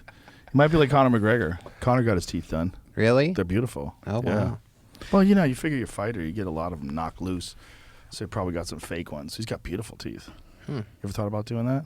One day just showing up with a Yeah, no. perfect smile. I've thought about it, but I don't like how it looks. It looks too fake. Like every tooth is perfect. If you know? all of a sudden have neon white shining teeth, that would be one of the greatest things. They would be so blatant. You know So what I'm weird. thinking about doing just to try to be a little more interesting than I really am? Like one of my canines gold. No. Yeah. Why? There, come on, boy. Yeah. Like a pirate or something. I'm into shit like You that. get a grill. You should get No, a not grill. a grill, just one gold tooth. one gold tooth. Like Tyson did in his prime. Right. Mike Tyson in his prime had one gold tooth. Remember those days? Yeah. Nobody has gold teeth anymore. Do you still have mercury fillings? Like my whole mouth No. is mercury, and I'm like, Oh, you're gonna die. One gold tooth? You know, people definitely have gold teeth these days. Yeah, but like, remember how Tyson had that one gold tooth in the front? That's very rare that a person has like one gold tooth. That was a thing back in the day. People would have like they'd get a tooth fixed, and they would just get a gold tooth. like Miley Cyrus does it or something like that. Yeah, but they would like put a cap over it. Like these folks were getting like an actual gold, like a gold cap. Like you would take like an enamel one to get a fake new tooth. Like I have one that I had to get a root canal, and they put a crown on it. These folks would get like a gold one. Do you remember that? Sorta. That was a thing. I Look just at thought that they would put it over That's their sorta like on the existing tooth. tooth. Well, that looks like they did surgery on her tooth and glued that bitch in there. I've never liked it because I always make Like it. that guy in the front, gold tooth, 2015, bam. That's what I'm talking about. Some dudes would get a full gold tooth. It's not real. Yeah, yes, it is. No, that's real. There it is. That guy's got one. That right there. one's real. That's what I'm talking about. I'm gonna get one of those. Yeah. Why? I think subconsciously it will make you look like you have bad teeth. Yeah, that's what I'm going for. I'm going for that gritty look. Yeah, see, gold teeth were a thing, man. Look at that. Come on, that looks dope. That dude's got his canines gold. Just get the full grill. Get Shut the the rainbow. fuck up the diamonds. and let me enjoy my stupid idea. Why are you trying to correct me as if Get it's some logical? spinners in there or You something. should get a nose ring. Just try with a nose ring. Let me see. Can you show me what Mike Tyson's gold tooth looked like? Because Mike's was like a little off. Like you could tell he had it made when he didn't have any money. Yeah. See, go to Mike Tyson's gold yeah. tooth. Damn, look at that thing. Hey, Oh, is that real? But he's fixed it now. Now he has like regular teeth. But back in the day, there was 2 gold teeth. I don't remember this. Oh, I do. Yeah, I didn't. Yeah, I didn't know there was 2. I always thought there was just 1. Yeah, but that's him when he was young. Tony's gonna get this. I can see Tony liking this. It was part of like the appeal of Tyson, like his look. Golden He's such Tony. a ferocious look and gold teeth on top of that. But like, look at the one in the middle, up, no, above it, right there. That one, I think that's legit because that's before his face tattoo. That's what it looked like. See, so it was like he had a gold tooth and it didn't fit right. There was like Right. a gap, but that was part of the look. People used to get gold teeth back then. I think Madonna had a gold tooth at one point in time. Tony, you and me, gold teeth. What do you want? Okay, let's do it. I'll get the right side. You get the left side. Oh, Okay, God. perfect. I just want one gold canine, and I'm going back. I'm getting 2 earrings now. I'm getting an earring in each ear. A big one, hoops like a pirate.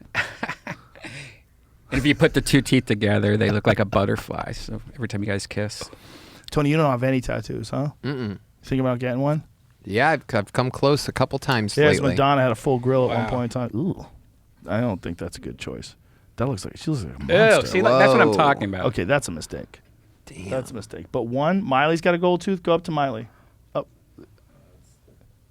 Oh, the bottom. But if you go to the other picture on the left-hand side, up above, is that the bottom too? The same thing? Oh, so it's like a bottom brace or something like Yeah. that. Yeah. I think Beyonce got a couple. That's a grill. I'm talking about a real one. I Yeah. wake up in the morning. I brush my gold tooth. What do you mouth. think? And I'm thinking of you Yeah. with an American eagle on your back. Yep. A giant one, a huge one. Maybe on my chest. Maybe it says "Kill Tony" No. in a scroll. Maybe the eagle Hinchcliffe is notes. holding a scroll, and in that scroll, Or maybe it the says "Kill eagle has Tony." one of those "I'm saying something" bubbles above its head, and it just says "Kill Tony" That's a instead of terrible idea. "caca." That's terrible. Eagles don't say caca, you fucking idiot. What do they say? No. They screech. No, that's a raven. It's a crow. Yeah, that's you. That's your back. But the scroll just says "Kill Tony." In the eagle's claws instead of a salmon. Yes, like that. It just says "Kill Tony." Wow. Are you going to get any more tattoos? Yeah. Are you going to go back to I'm thinking the San tattoo in Diego? my hair. I'm going to get like a wolf, like Jason Ellis Oh. did, a wolf on my head. God. Why not? I'm getting old. I'm accepting the fact that I'm dying soon. I'm trying to come up with new ideas. Maybe lightning bolts for hair. No, Yeah, dude. come Look on. at that. Absolutely. Look yeah, at that. like Travis Barker. He's got a dope head of hair, Yeah. a head of tattoo. That's what I'm going to do. No. Yeah. What should I have? Blessed. Blessed. Blessed. Right Definitely underneath your blessed. eye. It's true. I am blessed. Maybe I'll put that over my hair transplant scar. So I would say blessed. I just get flowers all over the top of my head. You know, yeah. make me look like more friendly, maybe. Right? You should do one of those creepy ones where it looks like you can see in your skull and see your brain. You know, where it's like 3D looking or something. Dude, I saw one that's wild. It's a guy who has a concave chest. It looks like he had some sort of an accident. His chest is caved in. So he had that optical illusion with the circles, the concentric circles getting smaller and smaller. So it looks like there's like a black hole in the center of his chest. Have you seen this new style of tattoo where it looks like a patch? Like that patch has been sewn onto your Yes. skin? Somebody Yeah. posted it the other day, The Rock or somebody. Dude, tattoo artists today are on such an insane level. They do photorealistic images. They do optical illusions. There's even a kind of ink that I think glows in the dark. Yeah. Yeah? Yeah, Like there is. luminous. It's like Yeah. a lume ink or something like that. Like you have lume on your watch. So if you're like late at night when you're taking a piss, you can look at your watch and that you see where the hands are. I think they have that with some tattoos. I might be making this up. Lil Duval is the one that posted this. Lil Duval did? Yeah. I He love said him. He's so amazing. fucking funny. But he's worried about his Instagram getting attacked, so he went private. He's Oh, got really? a backup page, yeah. Wow. Lil Duval. Why would it have gotten attacked? Well, the same way like Freddie Gibbs gets attacked. They post too much wild shit. Yeah. Like he's always posting wild shit. And the Instagram has become more and more censored. Like Sam Tripoli is constantly getting hit. Yeah. He got hit with one where it was a picture of Hillary Clinton, and you could see from the first picture that she kind of has a little camel toe, and then it zooms in to the camel toe, and then the next image is a guy pouring hot sauce into his eyes. Yeah, I love that meme. You can't. It's so funny. You can't do that. You're Right. getting that taken down. Yeah. Like, what is it? They hide. I told you they've been hiding the Kill Tony account because Well- it has the word kill in it Yeah. and a human's name. Right. Did you know that? Like you have to like type out the name of the show all the way to be able to bring up our Instagram page. Now. Well, The show's Instagram page. I don't know if it's because I have mine in my cache or something, but it works for me because I do it every. Yeah. No, it Yeah. is. It's when someone's Yeah. new that Yeah. they don't follow you guys. It's hard to find. You know what's weird is just going on like a different, like, you know, I use Google all the time for everything. And the search results I get are so completely different if I don't log in at all and search Google, you know, or if I go to yeah. Bing. Like if you go to Yeah. Bing and type in the same thing or some like Yahoo, like it's so amazing. You get completely different stuff. I use DuckDuckGo. Yeah, DuckDuckGo DuckDuckGo is does. great. They don't filter the information. They just Right. give you the information, like whatever is like whatever's out there. Like when I was trying to find like controversial stories about different weird things that have happened. Anytime it's like in the news, it's like a taboo subject or it's weird. DuckDuckGo's the way because there's no curation. You know, your Google feed, like they'll hide shit from you. There's certain things they don't want people to find. It's very weird because like there's someone who's deciding that this thing that I'm interested in. I'm not a bad person. You know, I'm a good person. I pay my taxes. I'm just trying to find out information. Is this real? Is it not real? I can't find it. You're hiding things from me. yeah, it's That's real, weird, man. real interesting. I noticed yesterday that CNN covered talked negatively on their front page, their main story about Instagram causing depression in teenagers for the first time. And it made me think like, wow, I haven't seen them cover anything about this before. On the contrary, it seemed About like Facebook. yeah. Yeah, here's the controversy. The worry is that what they're doing is that they're trying to promote the idea that either the government or someone else should step in and censor even more, and that you should give this to some sort of regulatory committee. So if someone is air quotes whistleblower. And there's a lot of people who are skeptical about this because all of a sudden she starts her account in October. She's immediately verified, and then she's immediately speaking in front of Congress, right? So it's like, okay, and what is she saying? She's saying that they're allowing information to get on the internet that harms people.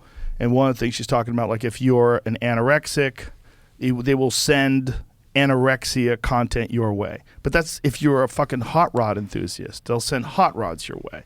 You know, it's the algorithm for sure exacerbates arguments, and for sure whatever people are interested in arguing about, it'll find that for you and send it your way. That's for sure, because that's how they get you interested. The way they can keep you paying attention to their platform is to give you something that pisses you off and you engage in it, whether it's abortion rights or gun control or what are these hot topics that people get, immigration, people get excited, they want to talk about that all the time, but that's what you're interested in. That's the problem. The problem is really that it finds what you're actually interested in, and people are interested in arguing. They fucking like it. So no matter what it is, if it's you're interested in anorexia, it's going to find anorexic stuff for you. Right. And they say that harms people. And there's an argument that algorithms are not wise. There's an argument that you should be searching your shit based on what your actual interest is in at that moment, and not having a bunch of stuff suggested to you based on your interests. Like if you're interested in golf, I know you play golf, you could find golf stuff. It's not hard. So if you just Google golf and then go looking for it specifically, maybe that would be better. Because if you're talking about things that piss people off, whether it's abortion or what, I mean, how much of our discourse is getting flavored by the fact that these algorithms are leading people to be more aggressive and more annoyed at each other and more separate more. There's a real argument about it because these folks that run like that that did that documentary, The Social Network or The Social Dilemma, they don't paint a very rosy picture. Did you watch that? Yeah, Have you seen it? That, yeah. What did you think about it? I think it's crazy, man. I mean, maybe they have an agenda now, but at the same time, it's just all, I don't know. It's like, it's just the craziest time. It's the craziest time, and it seems like all these factors are all coming together to work against us. All these things are, I mean, I'm not saying that this is a grand plan. I don't think it is. I think there's a lot of human nature involved. There's a lot of coinciding processes that are independent but are happening simultaneously. And you could look at it like it's one gigantic conspiracy to ruin the world. But if you look at all these cops in Seattle that are about to resign, that is maybe the worst thing that can happen to Seattle. Yeah. Seattle is so fucked already with the way they deal with like Antifa and protest. That's the place where they allowed them to take over a whole chunk of downtown and convert it into their own autonomous zone. You remember that? Wasn't that Portland? No, that was Seattle. Oh, okay. And it was also the lady who was running it, who was running Seattle, said maybe it's going to be our summer of love. You remember that? So they took over where these buildings where businesses are. They abandoned a precinct. Like, this is crazy shit. And that's in Seattle. So those people are now going to have 40% less police. That's nuts. That's nuts. If you wanted Seattle to fucking explode, this is the best way. This could be disastrous. Yeah. Like that shit that we saw with the autonomous zone, that might just be the beginning of what happens in Seattle if these cops actually walk off the job. Portland had the mayor who was like trying to hang out with Antifa and walk with them, and then they tried to burn his apartment building down. Like, fuck you, resign. Like they want to go all out. You can't just say, let's talk, let's negotiate. No, they want him to resign. Get out of there. They want no law enforcement. Defund the police. They want chaos. If they defund the police like all throughout the Pacific Northwest, that might be like a whole different part of that. Like, that might turn into like some crazy third world country. We're experiencing some wild shit in real time. Yeah. It's pretty crazy. I mean, I think they'll learn real quick. But then there's this other thing about the federal government looking into any transactions that are more than $600. Oh, yeah. What is that? Yeah. Well, they always kind of had that already. 10,000. Was it 10,000? Yes, 10,000. No, if you go to the bank with $10,000, okay. They have to go, where the fuck did you get this? But if you go to the bank with $9,000, they go, oh, you made a lot of money. Yeah, it kind of sucks because like I give my girlfriend, money all the time, and I'm just like, oh yeah, here's some money. Now I'm like, here's $599, and like 2 days I'll give you another one. What is the story with that? What is the story with the $600? Is that real? Yeah, it started October 15th, I think. So if you buy something for $700 on Amazon, they have to look into you? No, I think it's when you give money to somebody, when you like using like Venmo apps or any of those kind of things. Oh. And it used. Is it a cumulative $600? That's what I don't know because I'm fucked if it's a cumulative because that's how I pay people for like secret show and like comedy shows. I'm like, what's your Venmo? What's your Venmo? That seems reasonable though. Right. Like they're independent contractors. That's on them. Right. Once you do that, once you give them the money, that's on them. But like, if the government is like looking into $600, like, hey, that seems a little odd. Yeah, it's a lot. Yeah. That's a lot of looking. Well, especially it's like, okay, can we look into how you made money? How do you have $100 million? Like, why don't we start looking into that? Looking into certain people that are members of Congress and the Senate that, like we were talking about with the FDA and Pfizer. There's some weird shenanigans that go on with politicians where they're like 70% accurate in stock market predictions. That should be public knowledge. That should be public. Well, here's something that someone said that's really a really good idea. All congressmen, senators, congresswomen, female senators. What's a senatorina? What is it? Senorita. Like we're talking about comedians. Yeah. Like that stupid term that we don't really use anymore, comedian. But if they all had body cameras on, like cops. Right. 24/7, access to 24/7. If you're doing business in that way, well, not 24/7, but like when you're on duty, you have to have it. If you're doing meetings, you have to have it. If you're involved in any sort of bill writing, anything that involves come on, the kind of damage they can do. They could do some serious fuck. If you found out that one of those giant bills, those bills where they try to pass, it's like 2,000 pages and it's like protect our children, but inside it's all a bunch of crazy shit they put in these bills. Like those bills are nuts. They had one of those the other day that the Republicans were looking at. Joe Biden was trying to pass through and they were saying, do you think Joe Biden's read that? Have you seen that video of that? Yeah, I know what you're talking about. Where, you know what I'm talking about, Jamie?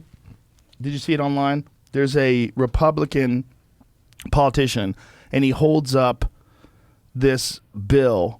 And it's so gigantic. It's thousands of pages. It's like a good solid 12 inches thick. It's Biden's infrastructure bill. The Build Back Better. Yeah. Yeah. And so this guy is saying it is impossible that any of these people are telling you to pass this. It's impossible they read it. There's no way they read it. And he's like talking about how many pages and how long. And it's like, what is in here? It's crazy. But the fact that they can do that kind of shit, like that is like, if you're going to like, pull some shenanigans, what better than to bury it deep in a bill that no one's going to read and then everyone's going to sign off on. And then when they sign off on it, you realize, oh, now they can tap your phone. Oh, now they can, take $600 and look at every transaction over $600 from now on. Now they can, whatever, find out your search engine history and that could affect your credit score, which is a new thing. Yeah. That one was charge your employer. They penalize the employer for having unvaccinated employees. Which one? In Biden's infrastructure bill. Oh, that's in there too? Hidden in the middle of it. Yeah. Really? Mm-hmm. That's how they are planning on getting everybody vaccinated. So they're going to fine employers? Right. But what if the people get tested? Because that was the other thing, is that you have to get tested once a week. You either have to be vaccinated if you have 100 employees. That's something that people did leave out. Like, you either have to get vaccinated or you get tested once a week. Which you could still get tested once a week and still keep your job if there's 100 people in your company. Like, that sort of got missed. That makes more sense. Makes more sense. Yeah. And I get that. Get tested. What really makes sense is test everybody. Yeah. Because we know now that vaccinated people get it, vaccinated people spread it. Yep. Mm-hmm. They might have a better time of it, some of them, but some vaccinated people have caught it and been very sick and hospitalized, and some have died. That's real too. It's funny that vaccinations are free, but tests are like $100. You know what I mean? They're not that much, but it is. Yeah, it is weird. Yeah. You could buy like a 10-pack of tests on Amazon right now for like $50 or something like that. I don't know how accurate those are. Well, they just pulled some, right? Like a popular brand just got recalled because their accuracy was bullshit.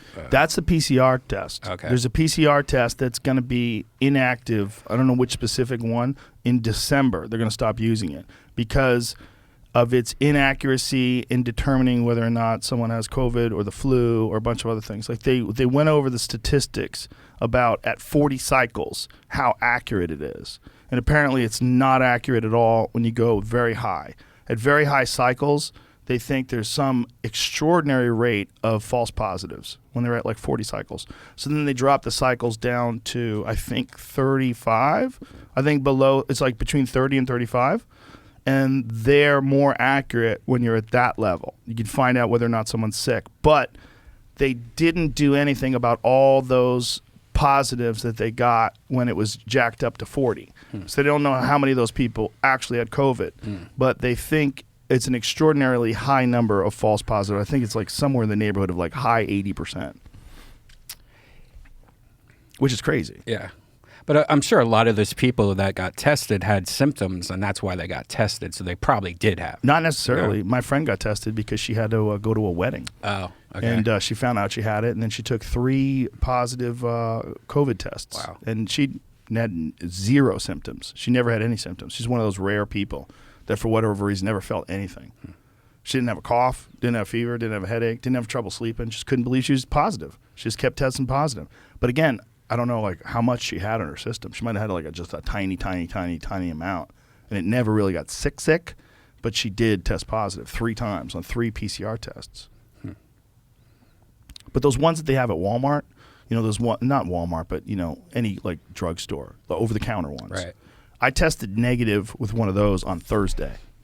So when I got sick on Sunday, I was negative on one of those on Thursday, and then I was negative on the rapid antigen test that we use here in the studio on Friday.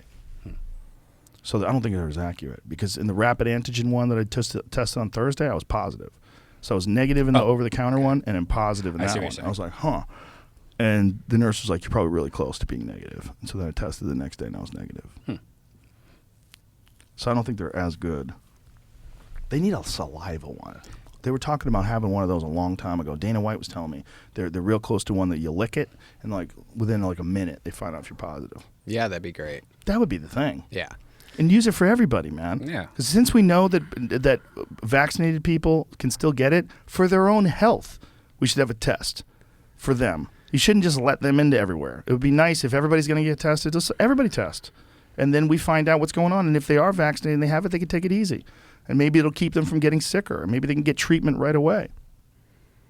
Getting the answers quickly is very important. Yeah. A lot of these tests, they're like, hey, keep checking in on this database after we give you this test for the next few days. Could be tomorrow, could be 2 days from now. But if you wait 2 or 3 days, people feel okay.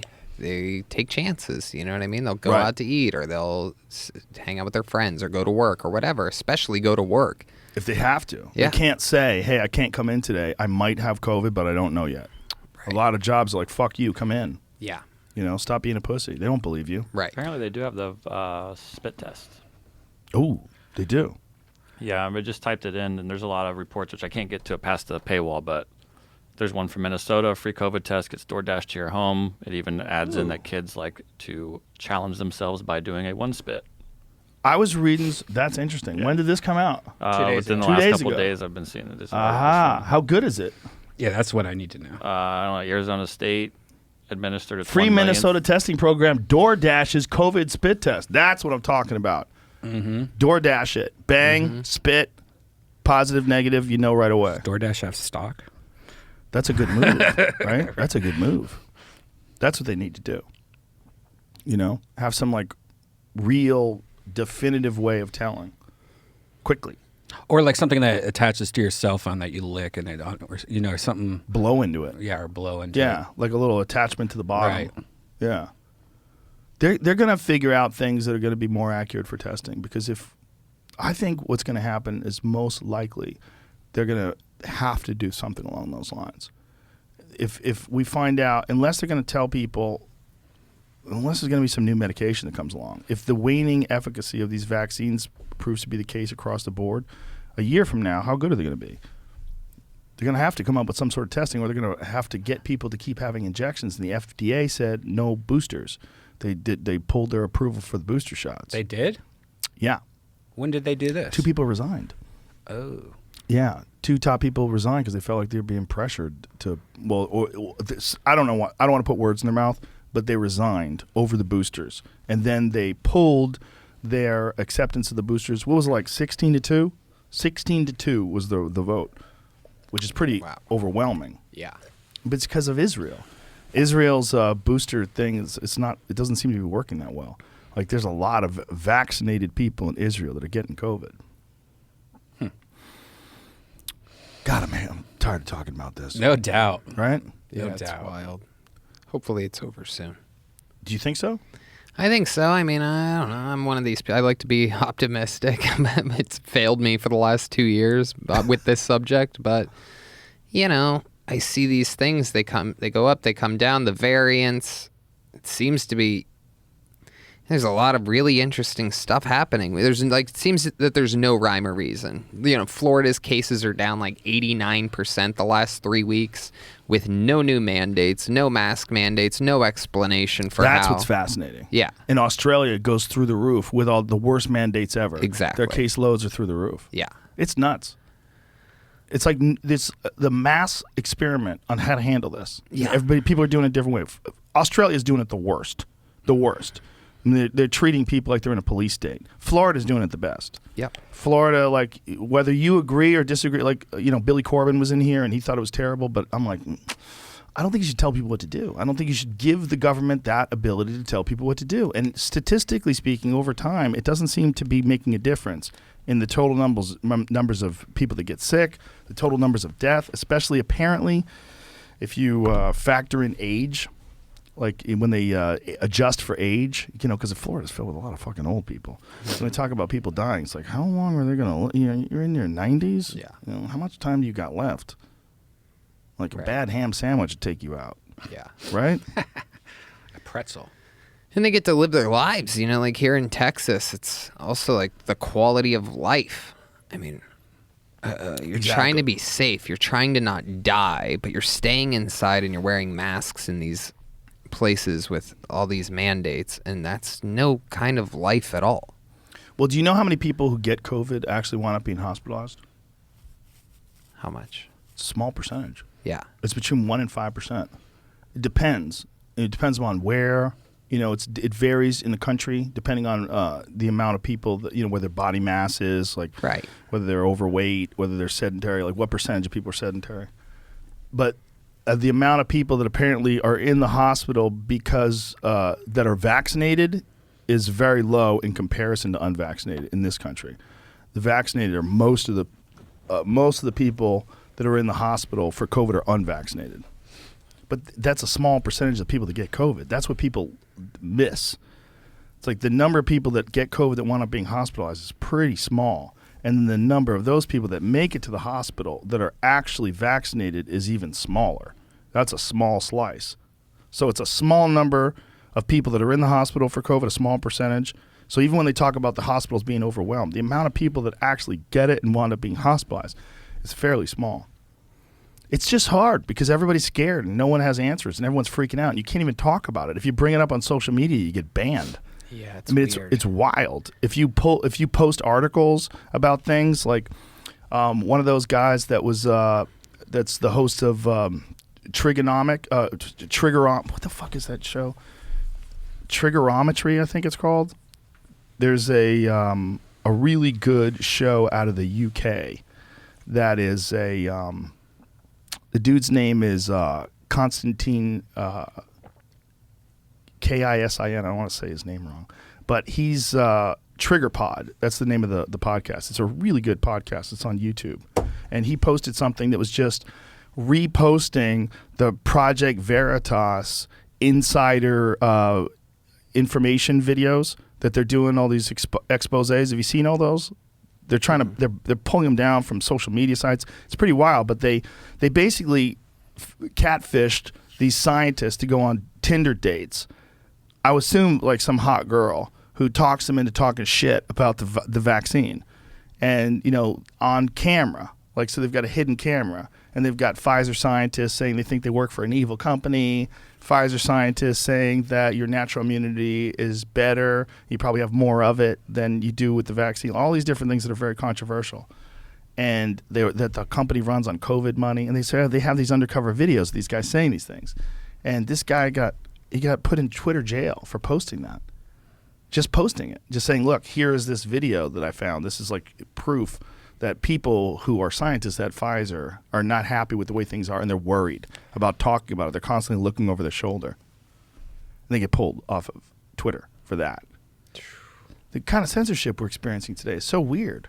It's just crazy because, like, it used to be the conspiracy theorists were like the crazy ones, right? Right. You know what I mean? And even during this pandemic specifically, they've proven that UFOs are a real thing, which was like one of the craziest ones, right? That was a big one. It was like, what is there? And like NASA and the government said that yes, now we can confirm. The Pentagon. Right. And so that happened, but nobody really cares because there's a global pandemic happening. So it sort of goes under the radar, where everybody's worried about staying in. Who cares about life on other planets? Because right here we're struggling, right? So like it's like they waited. And meanwhile, the conspiracy theorists seem to be right time and time again, except for flat Earth and a couple other, wackadoodle things, right? Yeah, there's quite a few wacky ones that aren't real. But the ones that have been proven are really big ones. UFOs are a big deal. That's a big one. There's a lot of people that still dispute that. They don't think it's real. They think it's some sort of a government program they're trying to cover up by saying that there's UFOs, which almost makes sense. Yeah.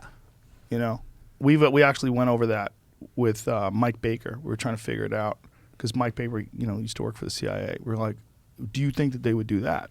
Like, wouldn't they just like? I'm starting to get skeptical again. I'm wondering, like, maybe some of these things are something that Drone has come here from technology. another world, but maybe there's some insane drone that works on some new kind of propulsion system that we don't understand yet. It's possible that they would be working on something like that and not tell the general public. And then the way they would cover it up is by saying that these are off-world crafts. Because otherwise, like, I don't know what their motivation for saying that they're off-world crafts are. One of the best motivations would be to dismiss the idea that they have the kind of technology that can move the way those things do when they actually do have that technology. Absolutely. So the smoke screen, Yeah. you got to That think makes sense. 4D chess, son. Yeah, that makes You got to sense. always be moving them chips around. Mm-hmm. I would imagine that there's got to be some stuff that they have that'll blow your mind. I gotta imagine. So maybe that's one of them. Yeah. But the other things about like voting, and when you find like whether or not you believe Trump lost the election or won the election, the idea that there's zero voter fraud is fucking nuts. Right. There's definitely voter fraud. So like how much? How much voter fraud? How much is acceptable?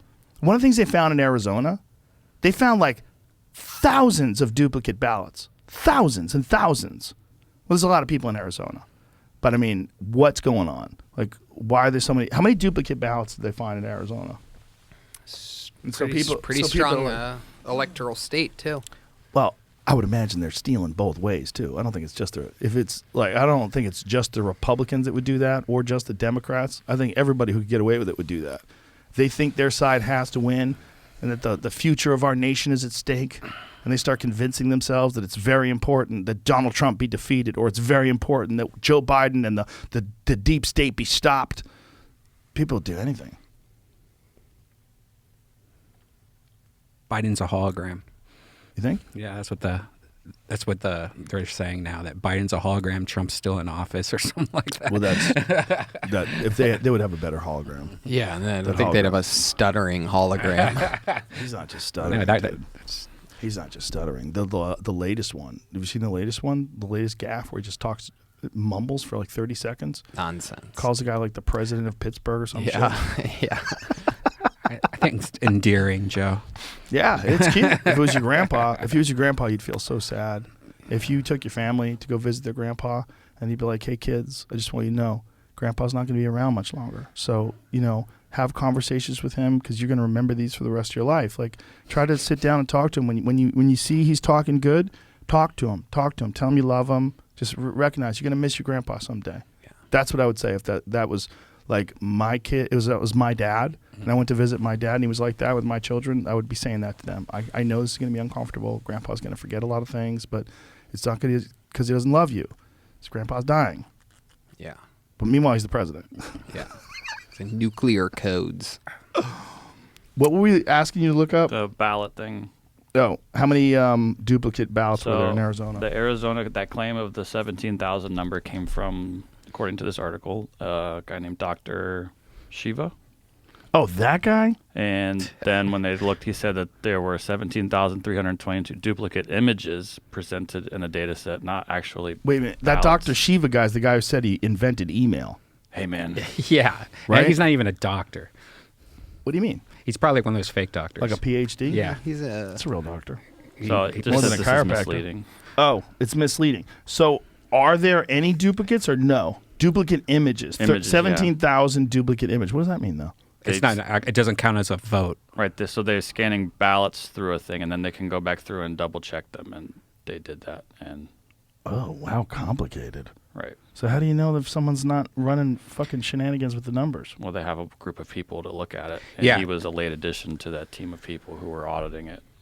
So if it's a duplicate image, that means like if you were to vote, it would use your social security number, and then when they would find it when they double check, like, oh yeah, this is the same person. It's a duplicate.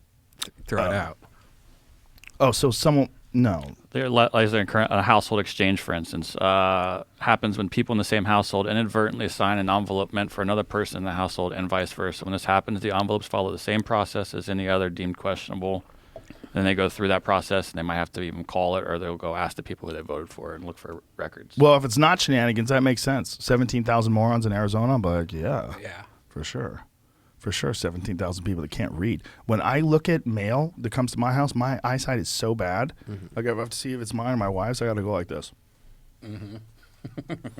If I'm some fucking old dude and I'm, fuck Joe Biden, and I'm just filling out forms, fuck Donald Trump, and I'm filling out, I might easily film out. Or a husband and wife that disagree on who to vote for. One, There's a different article that Yeah, says that's the this. guy. Yeah. Audit expert Shiva Durai didn't understand the election procedures. He made a number of false signature claims. And this guy also claims he invented email. I don't know if he did, but it seems like he didn't. I mean, he looks like a pretty smart guy to me. MIT graduate, professor, something like that. Look, Team Trump over here. Look at him. Team MAGA. I mean, I don't know. Do you think you'd ever wear a MAGA hat on stage? I know you've been wearing that cowboy hat. Oh, come If you on. walked on stage with a MAGA hat, like towards the election, Depends on who wins in 2024. no. Yang. Up till 2024. When Trump announces, if you start wearing a MAGA hat and you walk on stage with your cowboy outfit on and a MAGA hat, you'd be the ultimate pro wrestling heel. Yeah. I'm not saying it's fake. I'm not saying what you're doing is fake when you're dressing up like a cowboy. Right. But I'm saying if you, It's real, by the way. It's very real. Have you seen his Spurs yet? As he showed you I heard about the Spurs, but you It was his friend's idea, by the way. It was a Bostonian. do you think you would wear a MAGA hat? No. Never. I mean, What if Trump wins in 2024? Do you think you'll take an Instagram picture with you with a MAGA hat on? why would I need to? I have a cowboy hat on. Dangerous. It's the most dangerous of dangerous moves is the MAGA hat. 100% hate, guaranteed. You get a lot of people that love you, but boy, the amount of hate you'd get with a MAGA hat. Yeah, I know, right? It's dangerous. Who would have thought a hat that says "Make America Great Again" would make people want to punch you? Crazy, right? When they look back at this time, that will be one of the most weird moments. That a "Make America Great Again" hat is enough to make people want to assault you. I mean, that kid with it, that kid won so much money from those CNN. lawsuits. Yeah. We don't know how much money he won, but apparently it was a sizable amount. But I don't know what that means. But they fucked that kid. They knew. They had the full video. They played a clip out of it, made it look like that kid got in that Native American guy's face and was smiling. Meanwhile, that kid was just standing there while the guy walked right up to him and started banging the drums inches from his face. But his face was kind of annoying, you know. A little bit. Hey. Both those things are Hey, true. just I because just look at someone that has an stupid annoying face. face doesn't mean they're guilty of a crime. That's true. Well, the narrative they spelled out was completely incorrect. All right, we should wrap this up. Listen, you guys have the best fucking comedy show on live, in the best live comedy show on the internet. You really do. Kill Tony's amazing. It's the best platform for young up and coming comedians. It's definitely the cornerstone of the Austin comedy scene. It's so important, and like I said, it's so important to like let comics know like this is a thing you can get in on this. Like you can actually put your name in a hat. You'll have an opportunity to go up and do 1 minute. Anything to say? And you're before we on wrap this up? week's episode. Oh, we did this like a month ago. The Yeah. Burt Kreischer one. It's Yeah. a good one.